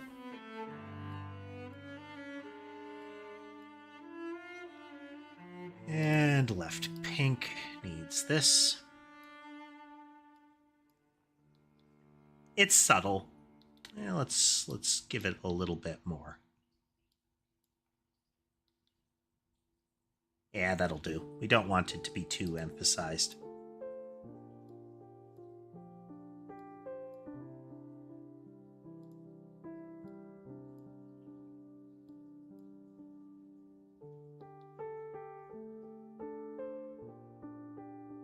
Yeah.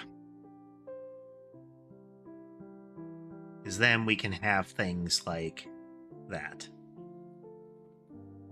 Yeah.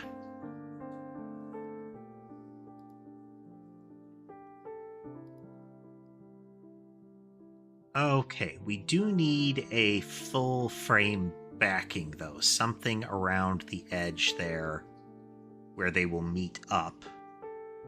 So let's go all the way down to... Let's hide frame. And let's put a boundary around here. Actually, get rid of you.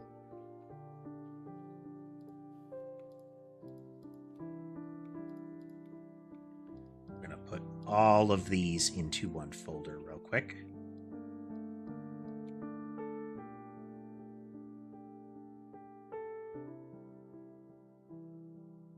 That outline layer. We're in the outline layer. We'll take a box.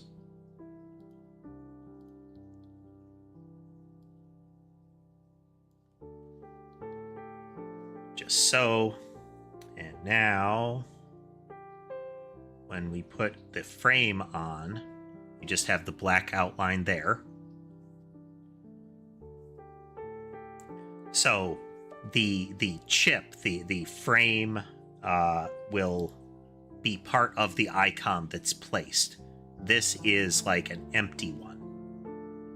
Yeah. Okay, file, export. It's not icon explosion.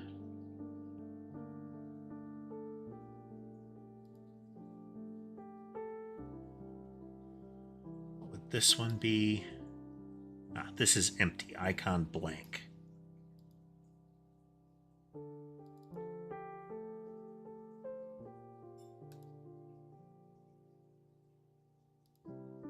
Okay.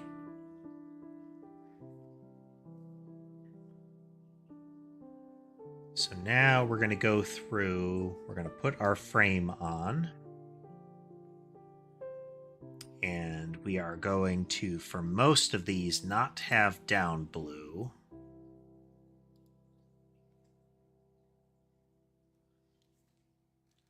Thank you, Donald.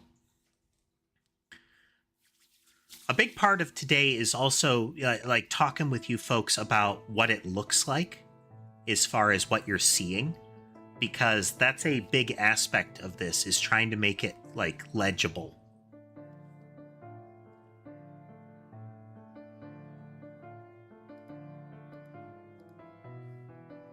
You delete you.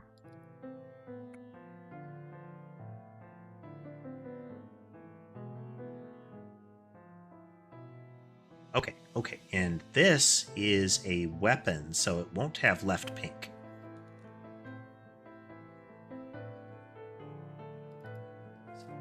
Behaviors.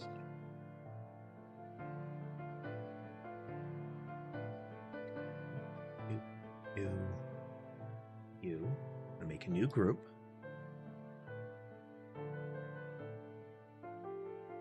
Weapons one. Lapse weapons for now, and we're going to move you here.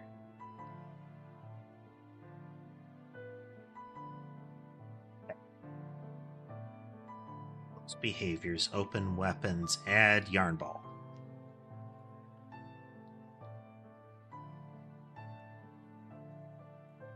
So the yarn ball is very small. I'm making it so that the icon matches the weapon as much as possible for the time being.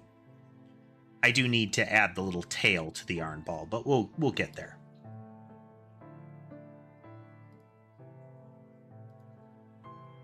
Choose a file. This needs to be here. We are going to need to change some of our data files to account for this.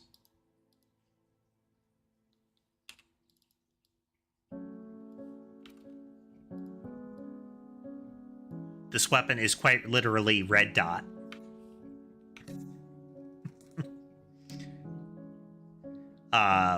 This weapon's entire point is going to be that you guide it, and when it expires, intrinsically it triggers the next weapon. Which will mean it's not great at... like, you wouldn't combine it with other triggers other than like periodics, but even then it's still going to trigger next weapon later, and those are probably going to be terminating cases. Trigger weapon might change as far as how the logic operates, but we'll see. Export as, choose a file, red dot, save that, yes.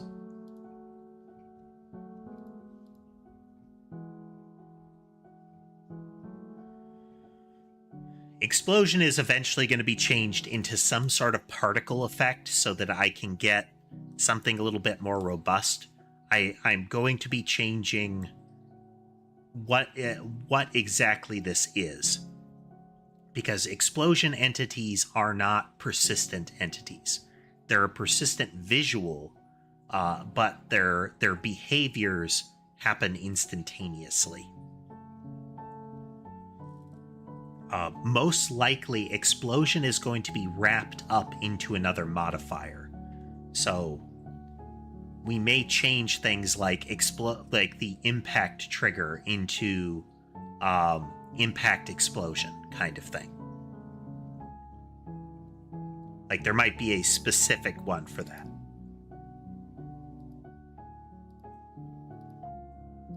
Choose a file, explosion, yes, export.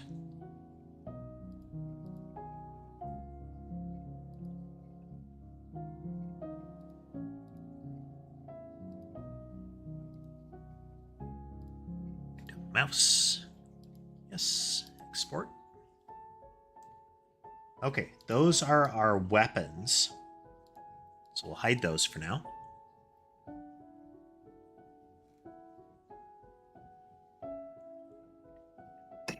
We're definitely going to have to add things like status condition and environmental effect ones.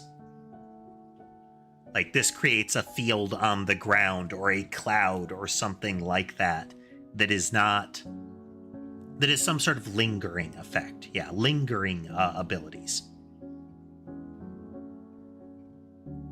Being very drooly, Sky. Yeah. Okay, so because these are behaviors, they need the left pink. Because this implies that they are flowing. This is part of the left to right. Partly the pink is to indicate it costs you energy to get here. A weapon does not cost energy in its native state. But every time you modify it, it's going to, tax the system more. The light blue being how to phrase this without being too spoilery, but also indicating, well, if you watch the old Noida streams, shameless plug, watch the old Noida streams, there is a substance that indicates what that coloration means. And in general, the paler blue it is, the safer it is. And the more pink it is, indicates how much it is heating up. And the more purple it is, the worse it is.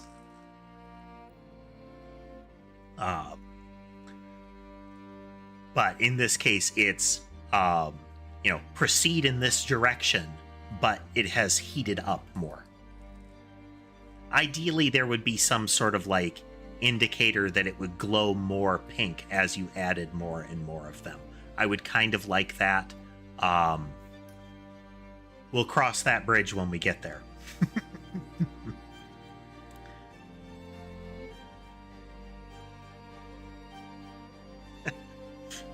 we are very we are very 80s synth in our color pattern here, and unintentionally trans flag.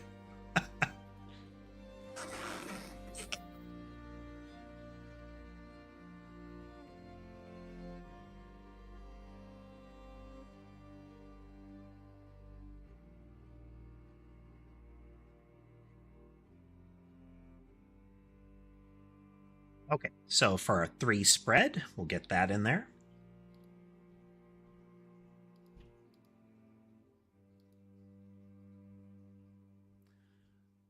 Isn't the purple more into the bi flag? I thought the kind of pale blue and pink coloration and white are the trans flag. If we get into our very darker color palette, then yeah, bi flag. Okay, there's our 3 spread. Yes, export. We will need to update.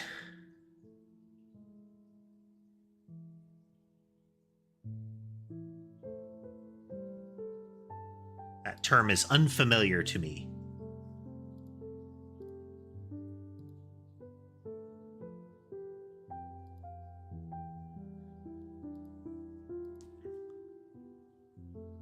Okay, we are going to...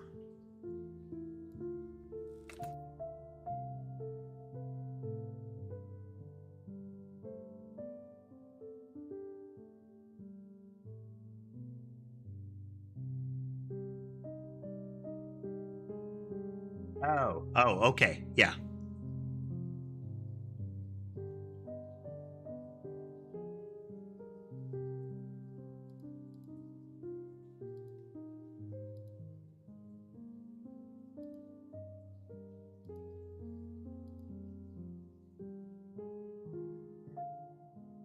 Hey, why is that the only one that changed?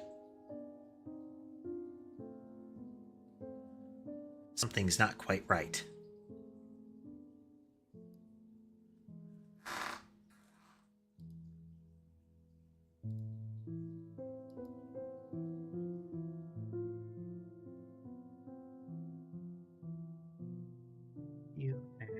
Those extra large icons.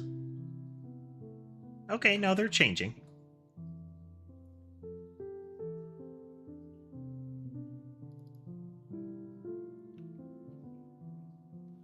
Get the blur from zooming in, but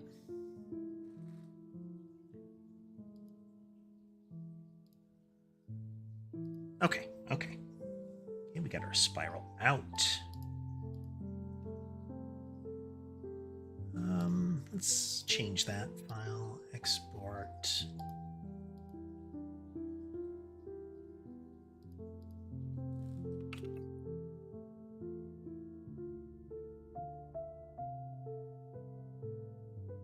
Spiral out.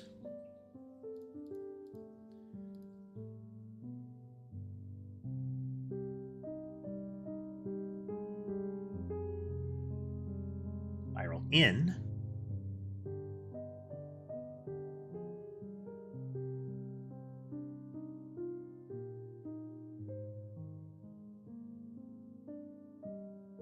Orbit.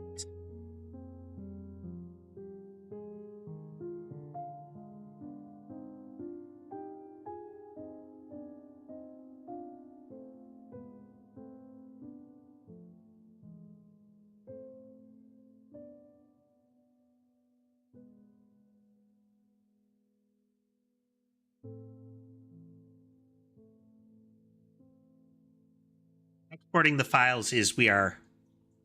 These are 32 by 32, Laura. Still itty bitty, but we have doubled our dimensions.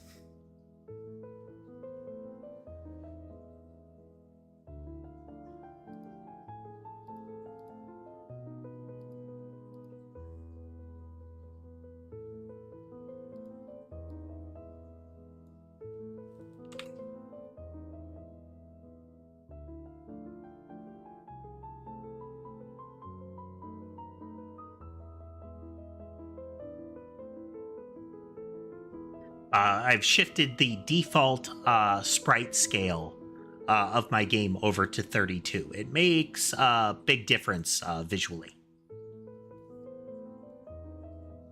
as far as what you can accomplish.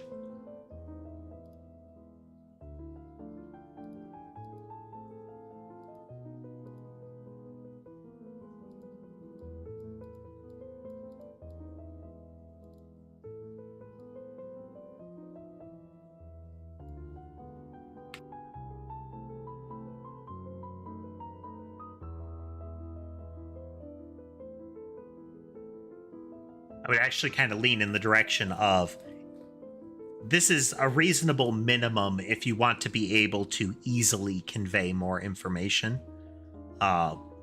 Getting into 16 by 16 and less, you start to be leaning much more retro and or abstract. Can you do that? Yes. Is it fiddly? Yes, it is.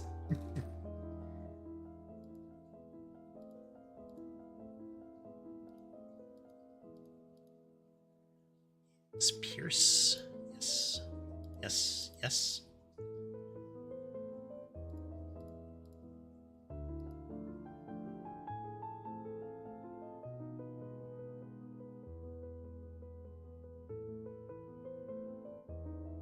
Absolutely, Dots. If we get if it doesn't work, then we can change it down the road.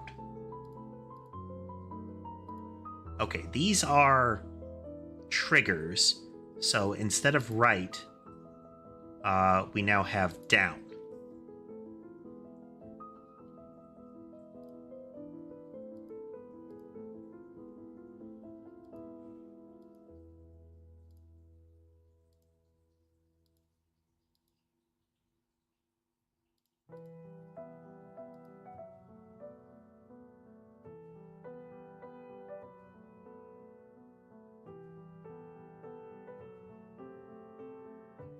Yes. We have a lot more space to explain what's happening. All right, now, if I were to do this now, it's not going to like it. It's not going to look right, I should say.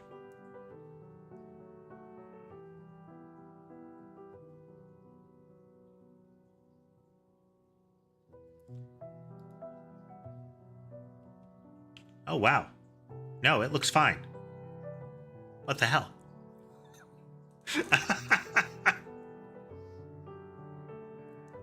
Yeah. Okay. It's because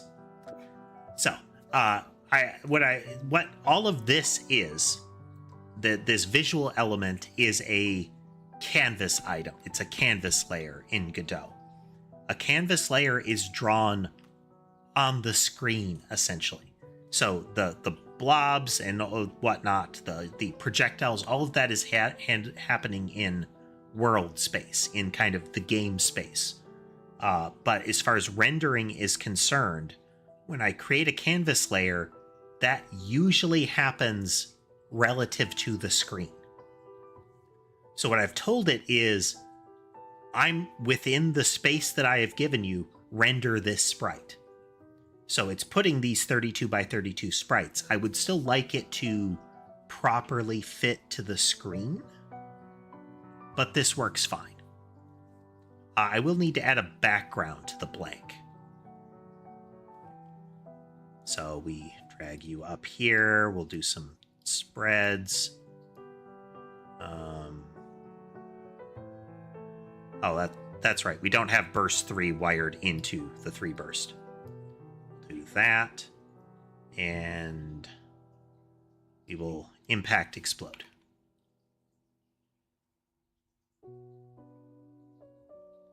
Okay. Those are still working. We will take those off. And as the player is hit, we're replacing their health with blank there. I am going to change that. We need to use like a much more classic language, and that's going to be like, fractional hearts kind of stuff. Yeah. Okay.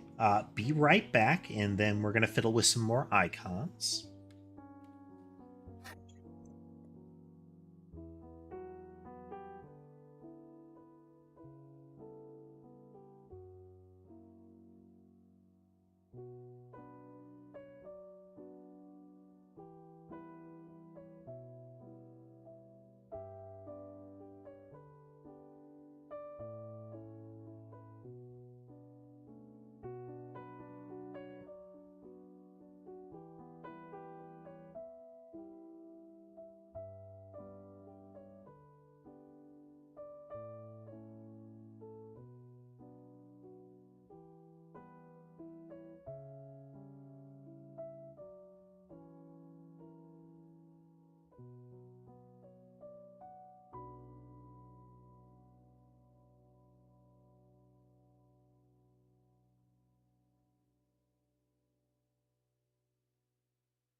We have returned.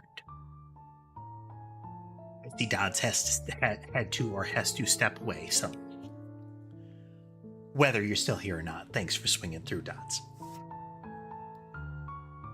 Okie doke. We have many of these in place. Let's get some heart icons in place.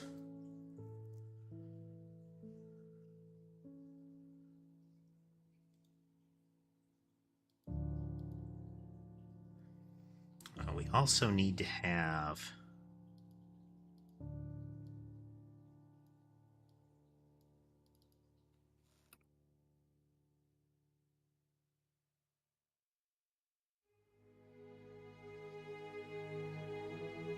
hide the frame, hide all behaviors. We need a backing on this.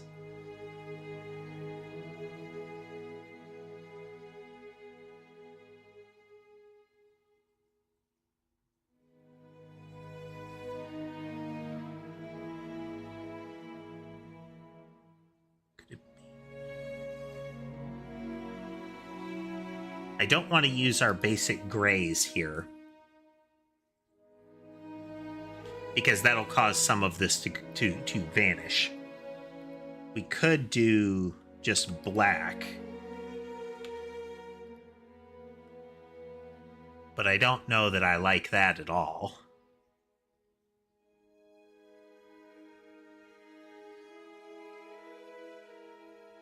So we could do a darker gray.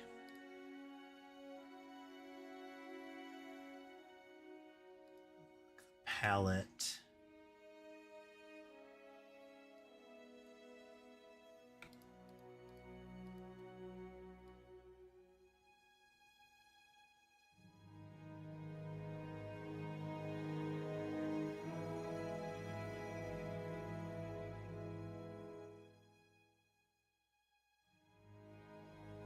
There. Edit you.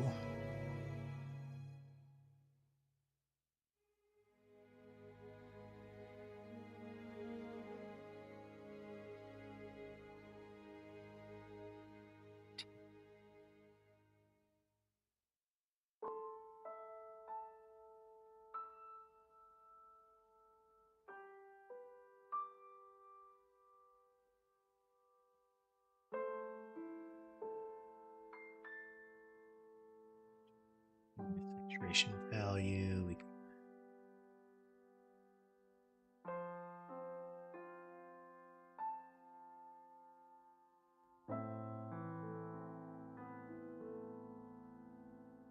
that.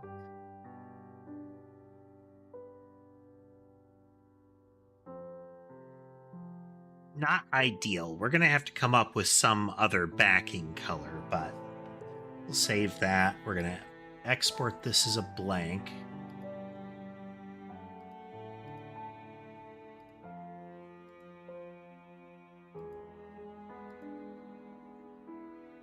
Okay, so that gives us a better icon blank.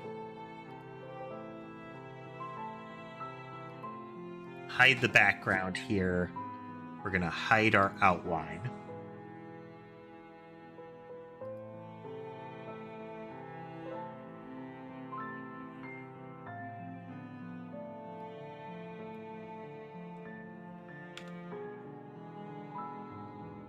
New group. We're just going to call them hearts.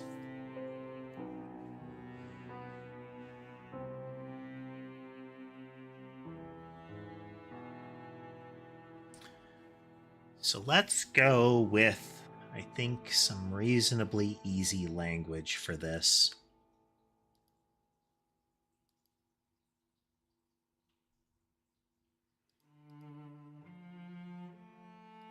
Lock the palette, add a slot, take you, and you.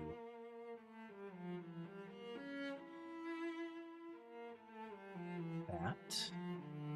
Take you, and we are going to zoop.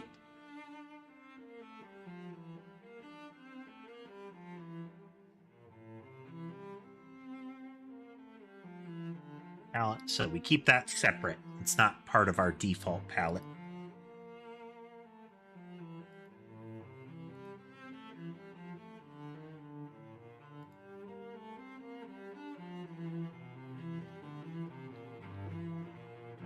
Let's put our outline on so we can see it.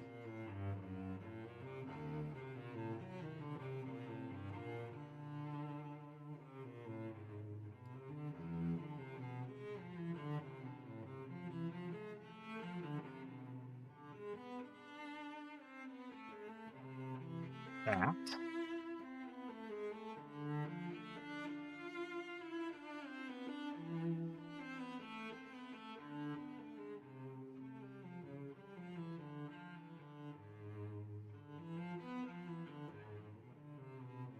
This is going to look very Pokeball initially.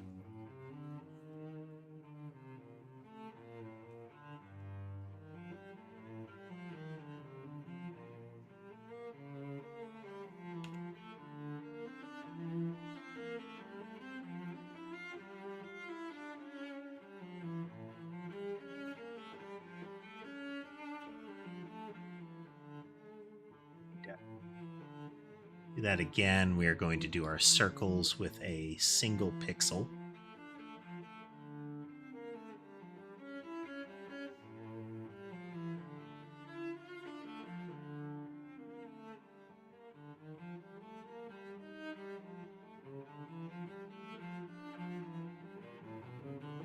That.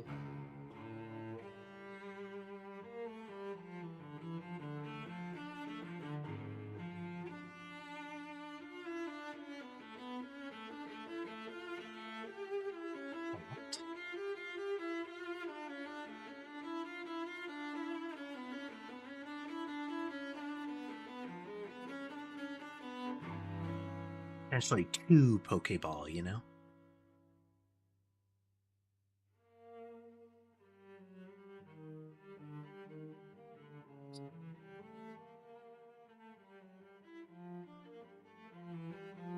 What is the matter?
That'll about do.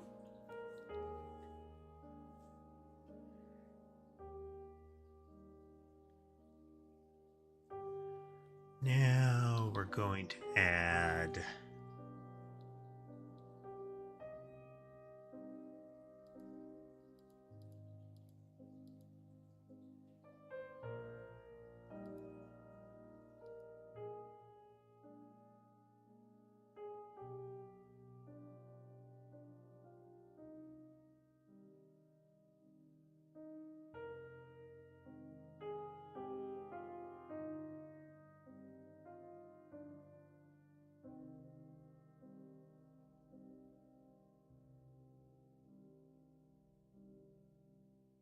like if we mimic that, that will be pretty good.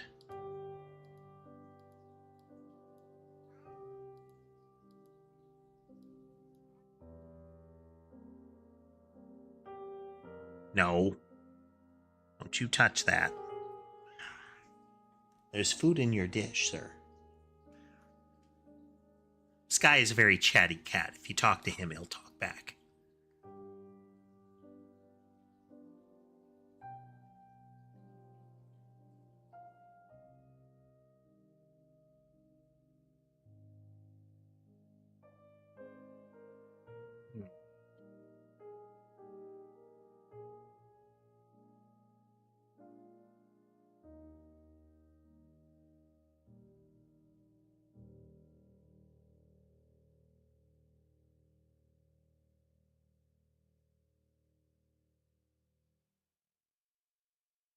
Let's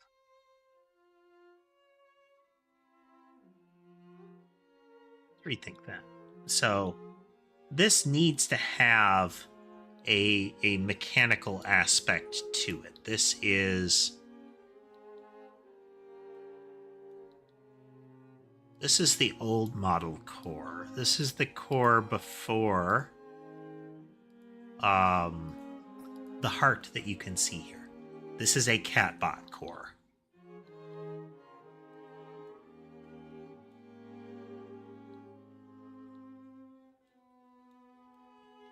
The upper side is the one that has the rivets.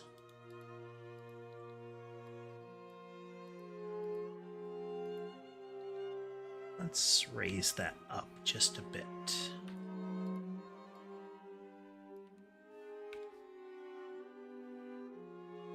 We'll brighten those up in a moment. Actually, just do 2 rivets to give them a little more detail, but we'll get there. Then we will have something like that.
So we need to have like the venting surface visible.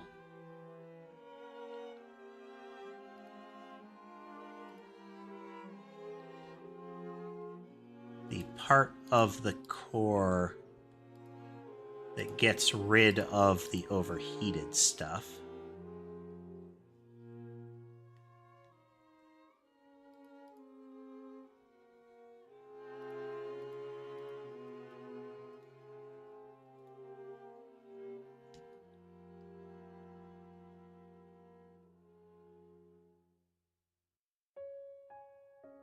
Guy's demanding chin scratches and the like. So he is in full nuisance mode. Check a couple of things here. Yeah.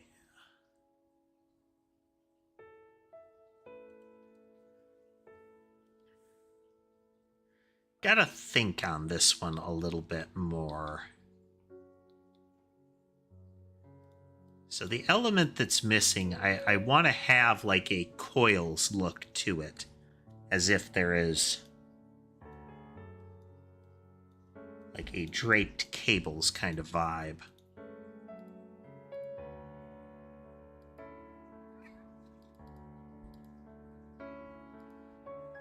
So it would be lines, brush. So, you know, something like they come up and in. down and around.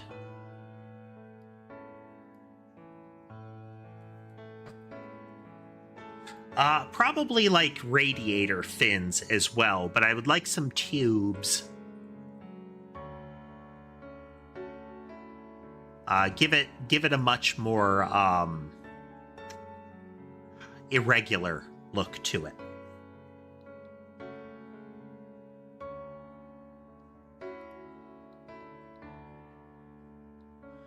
This is the core. This is the catbot, the kind of cruder version of the heart that I have. So the same kind of portal there in the center, but we still need like the pumps and whatnot. It's more of a ball.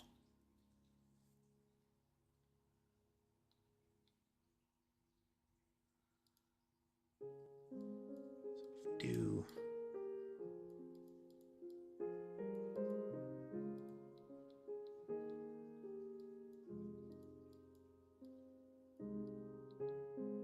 that, and then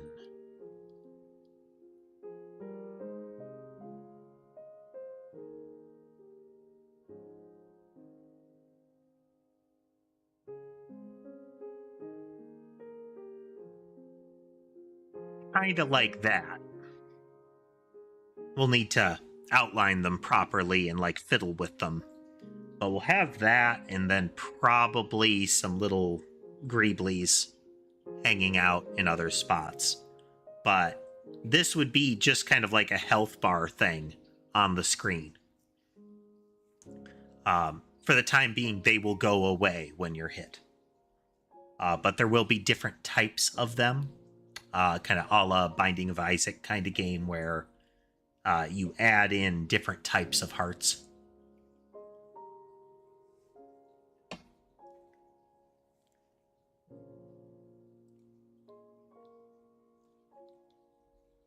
So we'll have to refine those tubes, but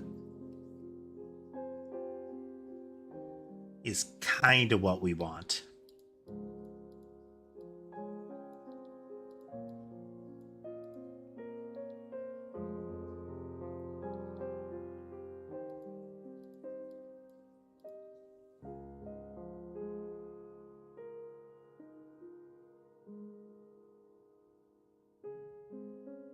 Sure, we get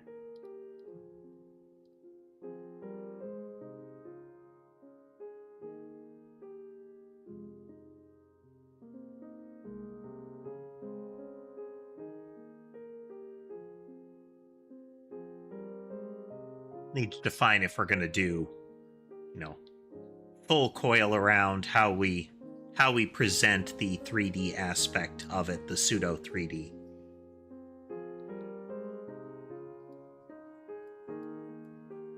I'm liking where we're getting with that.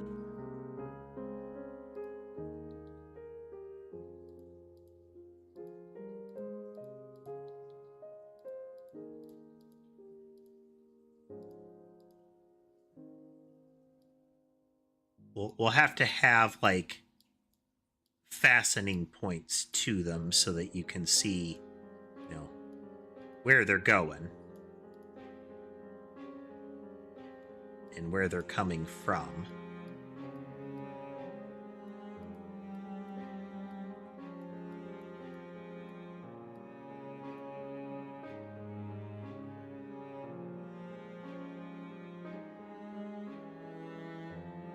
Hey there, Forsaken.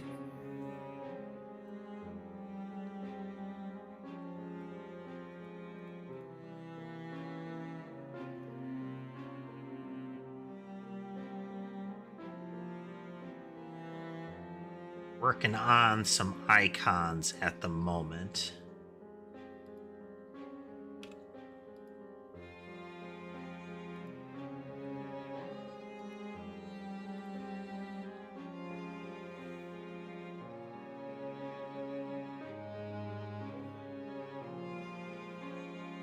Kind of like the glow, but I think we might need to trim around the edge and make it so that we don't have too much outline color. We'll keep the emphasis on the interior color, though.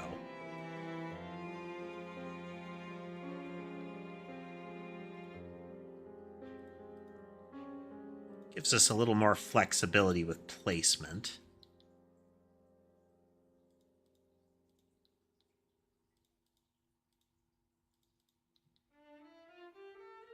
Also makes it easier to attach them there.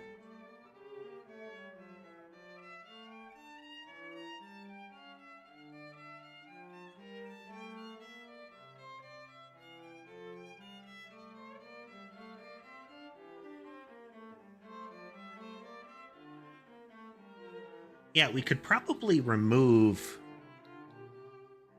at least one of the cables of each type. I think if I were to remove this one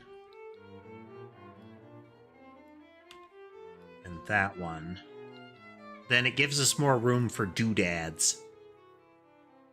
Maybe like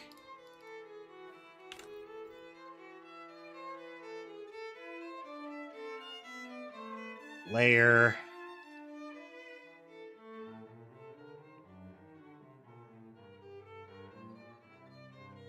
So have some sort of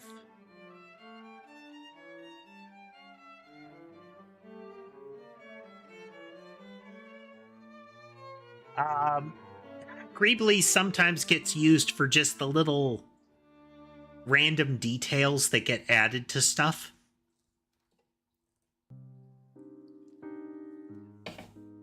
Bolts and frames and little tubes and pipes and whatnot that don't necessarily have an actual use on like a sci-fi vehicle or whatnot, but it gives it some visual pop, you know?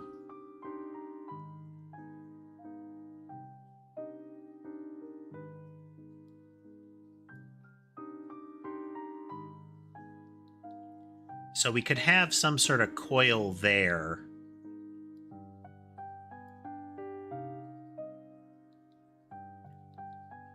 Some sort of like radiator looking element, you know? Give it maybe like a brassy color.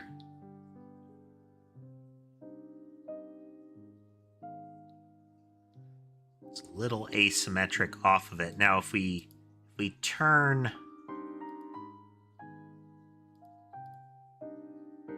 have to tighten that up a little bit. There. So if we turn them up a bit, we can start to create the impression that it's wrapped.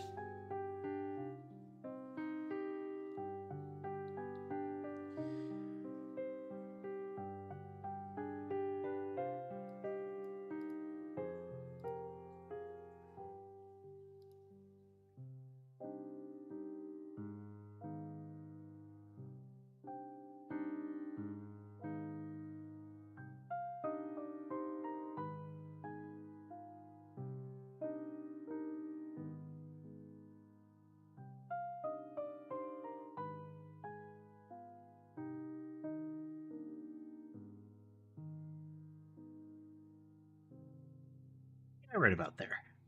Welcome back, Hendry.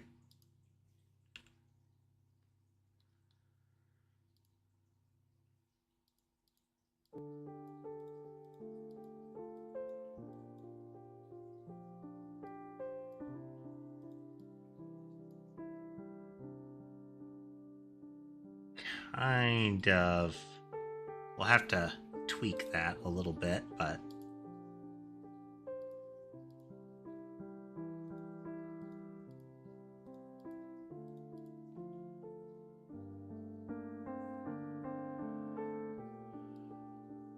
give it a slightly darker version there.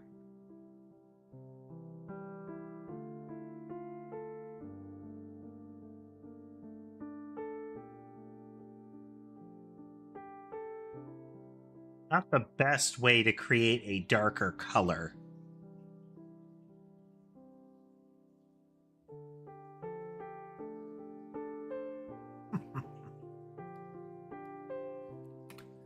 That.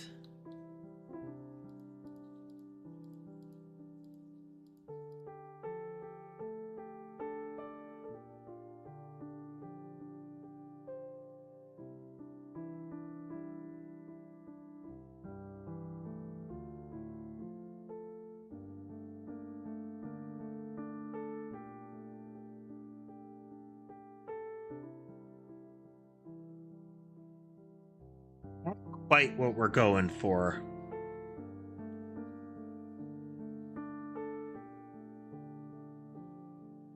I mean, we could shift to more boxy, maybe like a cylinder. Cylinder might help us with it. It also removes the Pokeball problem.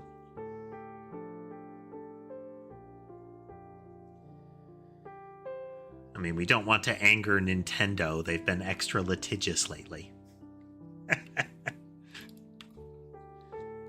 But additionally, the circle is going to be a problem as far as shading and the like, whereas a cylinder, little easier.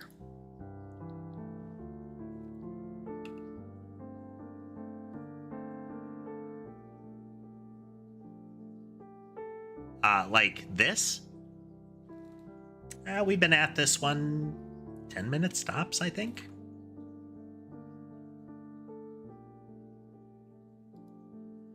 We haven't been doing this one long. Crop that. Yeah, let's just start over with this part.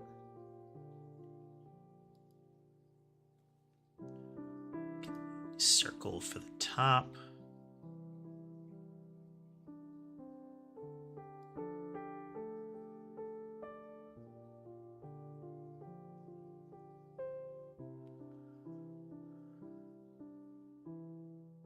Hey, Existentia. And again, folks, I apologize if your handle is different than your actual like username. I can only see the username right now, the @ handle.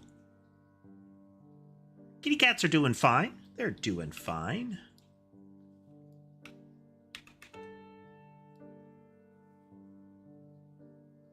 That. Mask this part. Line down. Let's use a slightly different color so we can see the edge a little better. It gives us kind of an E-tank vibe.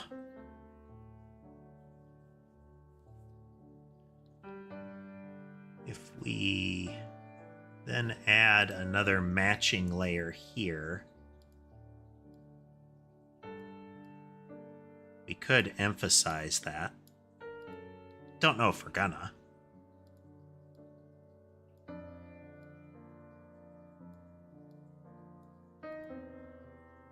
I like what we might be able to do with that. There's some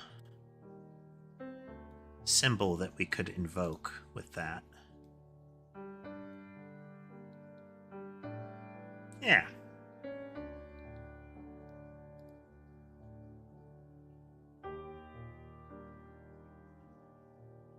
Then if we go towards the middle of it, we don't have to worry as much about the curvature.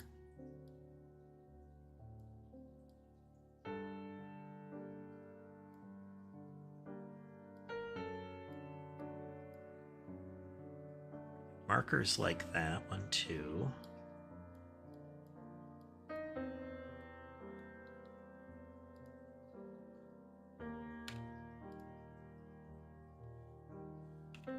Let's mask that. Cut, new layer. I'm going to add a new layer here, and we're going to say window.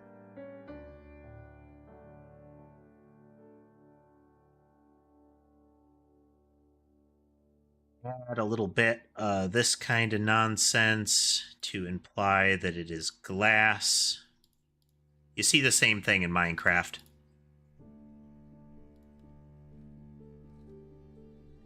Little glare markers.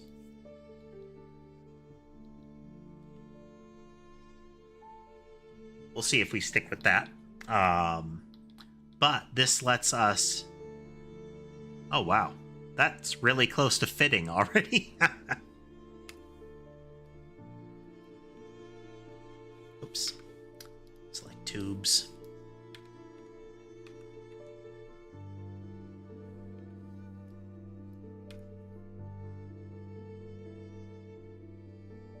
That's about perfect.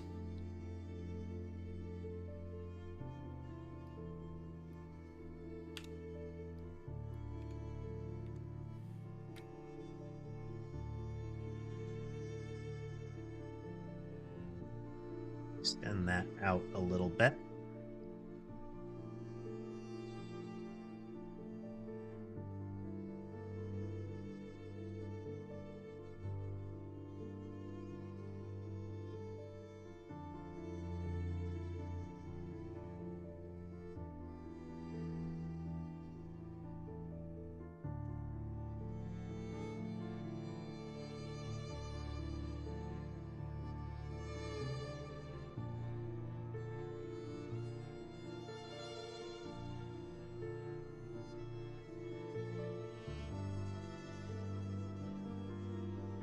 Again, I don't know if necessarily weird there, Lunar.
Okay.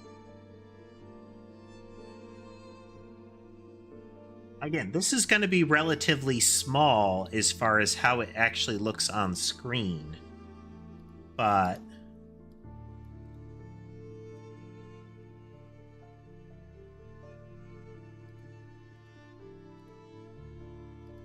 it still works better.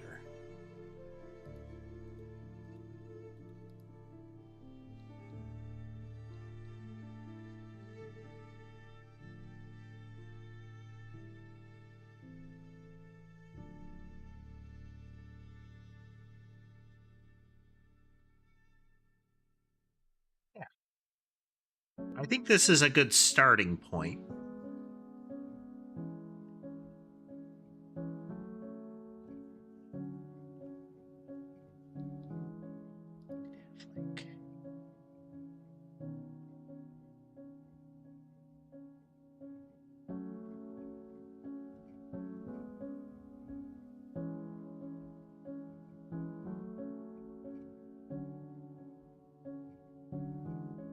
Little doodads.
Figure out how to line that up a little bit better.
up a little higher.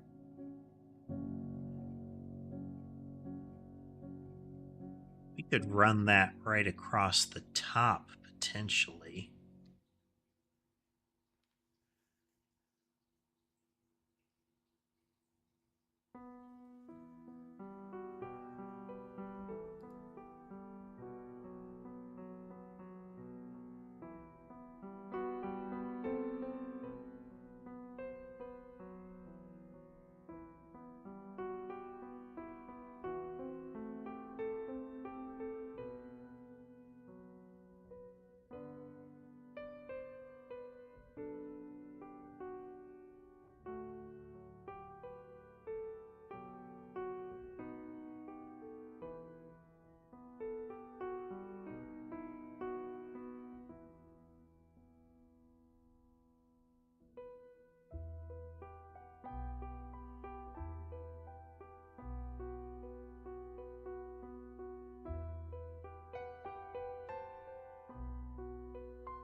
Already busy enough.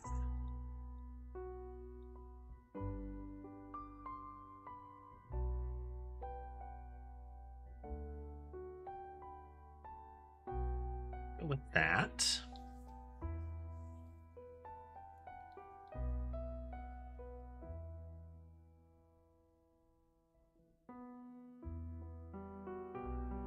Hey, Rachel. Welcome, welcome. Rachel and company, hello. Rating over on the Twitch side. How are you doing? We are doing some sprite art at the moment.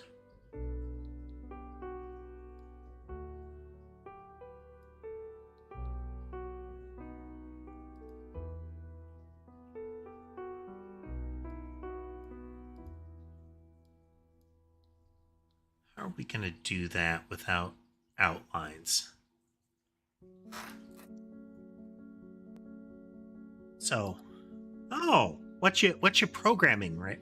Is it Raicha or Raicha? There's that EI in there.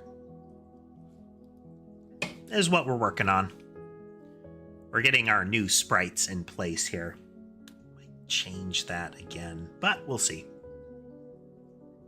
We are making a very modular weapon system for this game. And about weight 3 split into 9. So we'll split into 5 in a burst. Then we'll impact. And also start moving in a wave.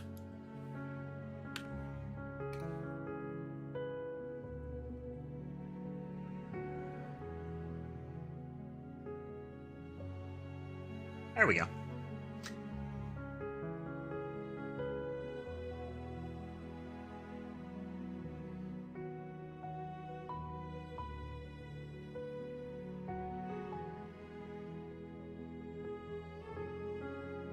Ah, okay. I mean, getting gamepad. So that's going to be something that, like, gamepad mouse crossover is something that I'm going to need to be able to do. Menu navigation is straightforward enough. But I'm going to need to make sure that I get it into the game as far as being able to navigate the on-screen menus and whatnot. So being able to interact with this part with, say, just a gamepad in addition to mouse and keyboard will be a big accessibility thing.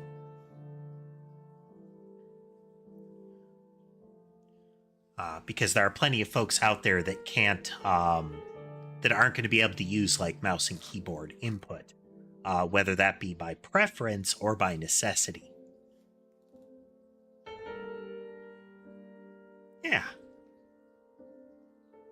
Like in the new icons, I do need to swap them in.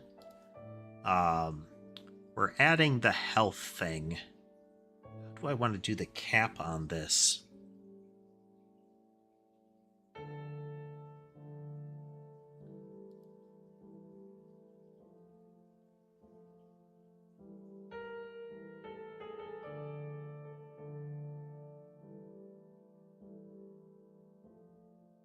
Binding is definitely going to be something I'm going to have to touch on.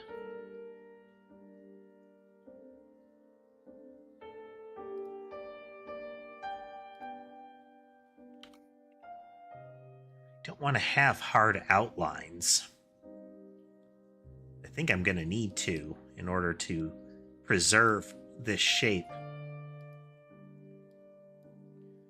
Unless I figure out a better way to convey that.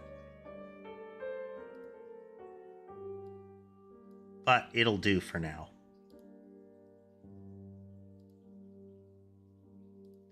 It'll have to do for now.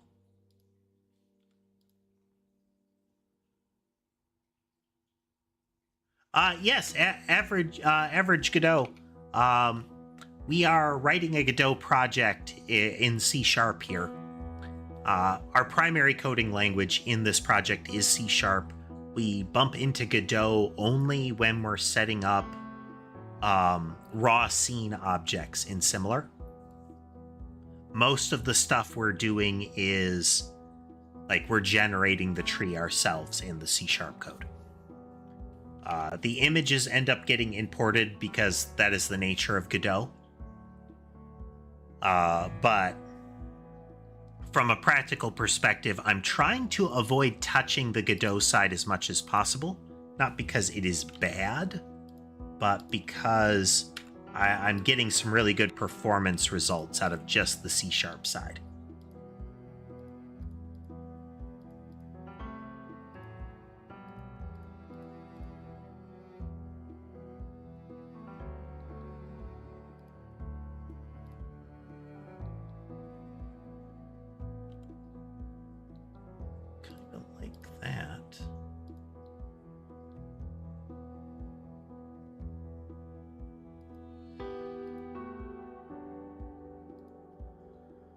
I've had to do a little bit of black magic now and again to get the performance that I want. I've tried a lot of things. Interestingly, I don't know if it ended up being like an unexpected result of the shift to Godot 4.4.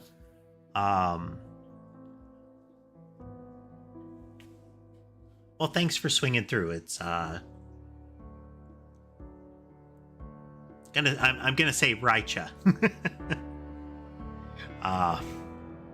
Otherwise I'll forget. But thank you for swinging through. Thank you for raiding in, as well as visitors that came with you. For a while we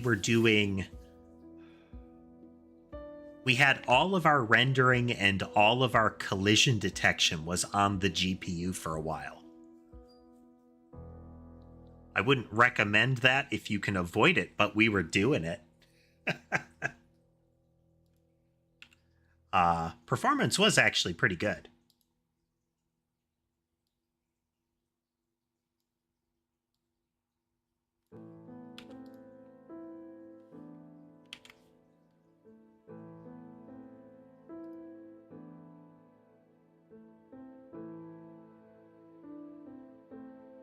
Not liking the glass streak.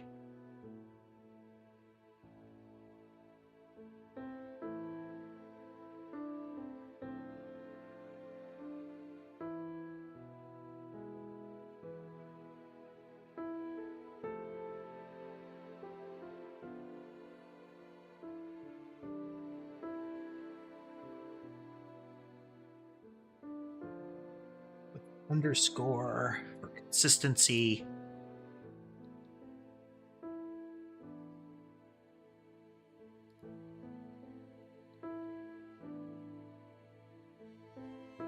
We're going to break this up into pieces. Call these things caps. We're going to grab this from base.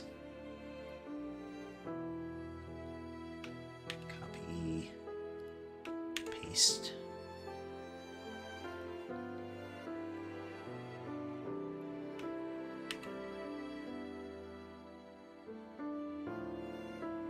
White base, and we're gonna delete out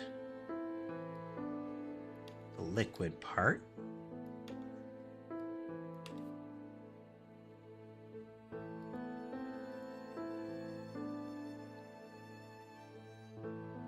We are going to, in our base, we are going to run these lines up to here, down to here.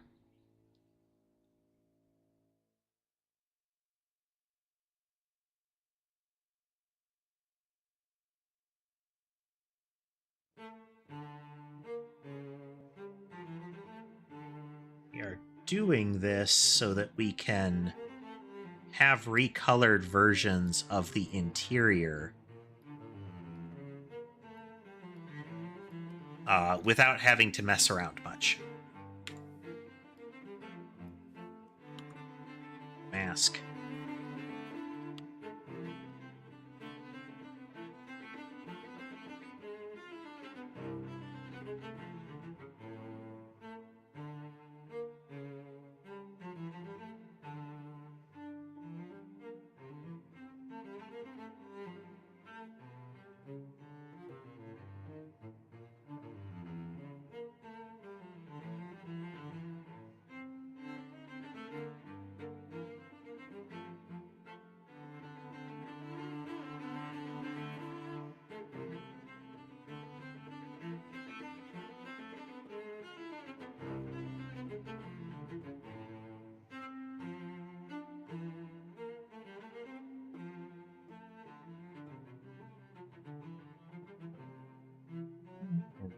Going to just delete this out.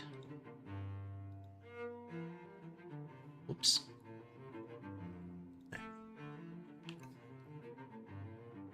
So put the caps back on. Now we have an empty cylinder. I think this is a good place to start.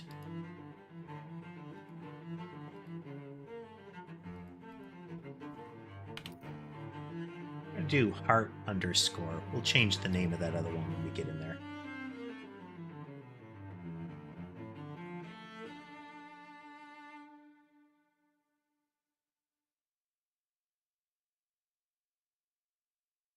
If I take empty and replace it with full, I can export that as heart full.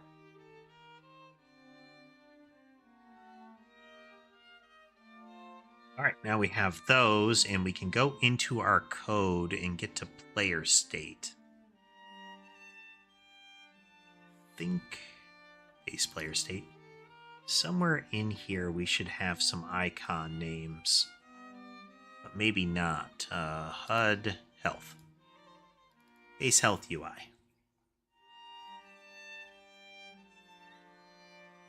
Okay, I will need... This needs to get updated entirely.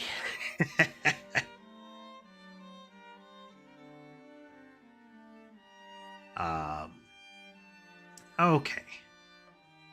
We are going to check a couple things real quick here. Okay, I think we're going to wrap up here for the night. We're going to wrap up here for the night. We have... There we go. We made some progress. We got a lot of graphics in there. Next time we may be getting a little more on the code/Godot side in order to get all of this stuff wired in. I think we've got enough icons and whatnot to get back to making some things and then kind of iterating on that. We still have to revisit the map system. As much as I like this super shader that we've got, I think we might be able to get similar results if we use a tile map layer or similar. But we'll have to see. We'll have to see. Oh, but I hope everybody had a good time watching with us tonight. Again, thanks to Raicha for joining us for raiding in. Thanks for everybody that joined us. And if you like what you saw and would like to see more, remember to like, follow, subscribe, drop a comment, that kind of thing. It will help the channel grow and give me an indication of the kind of things that people like to see. But with that said, I hope the rest of your night is good, and I'll see you next time.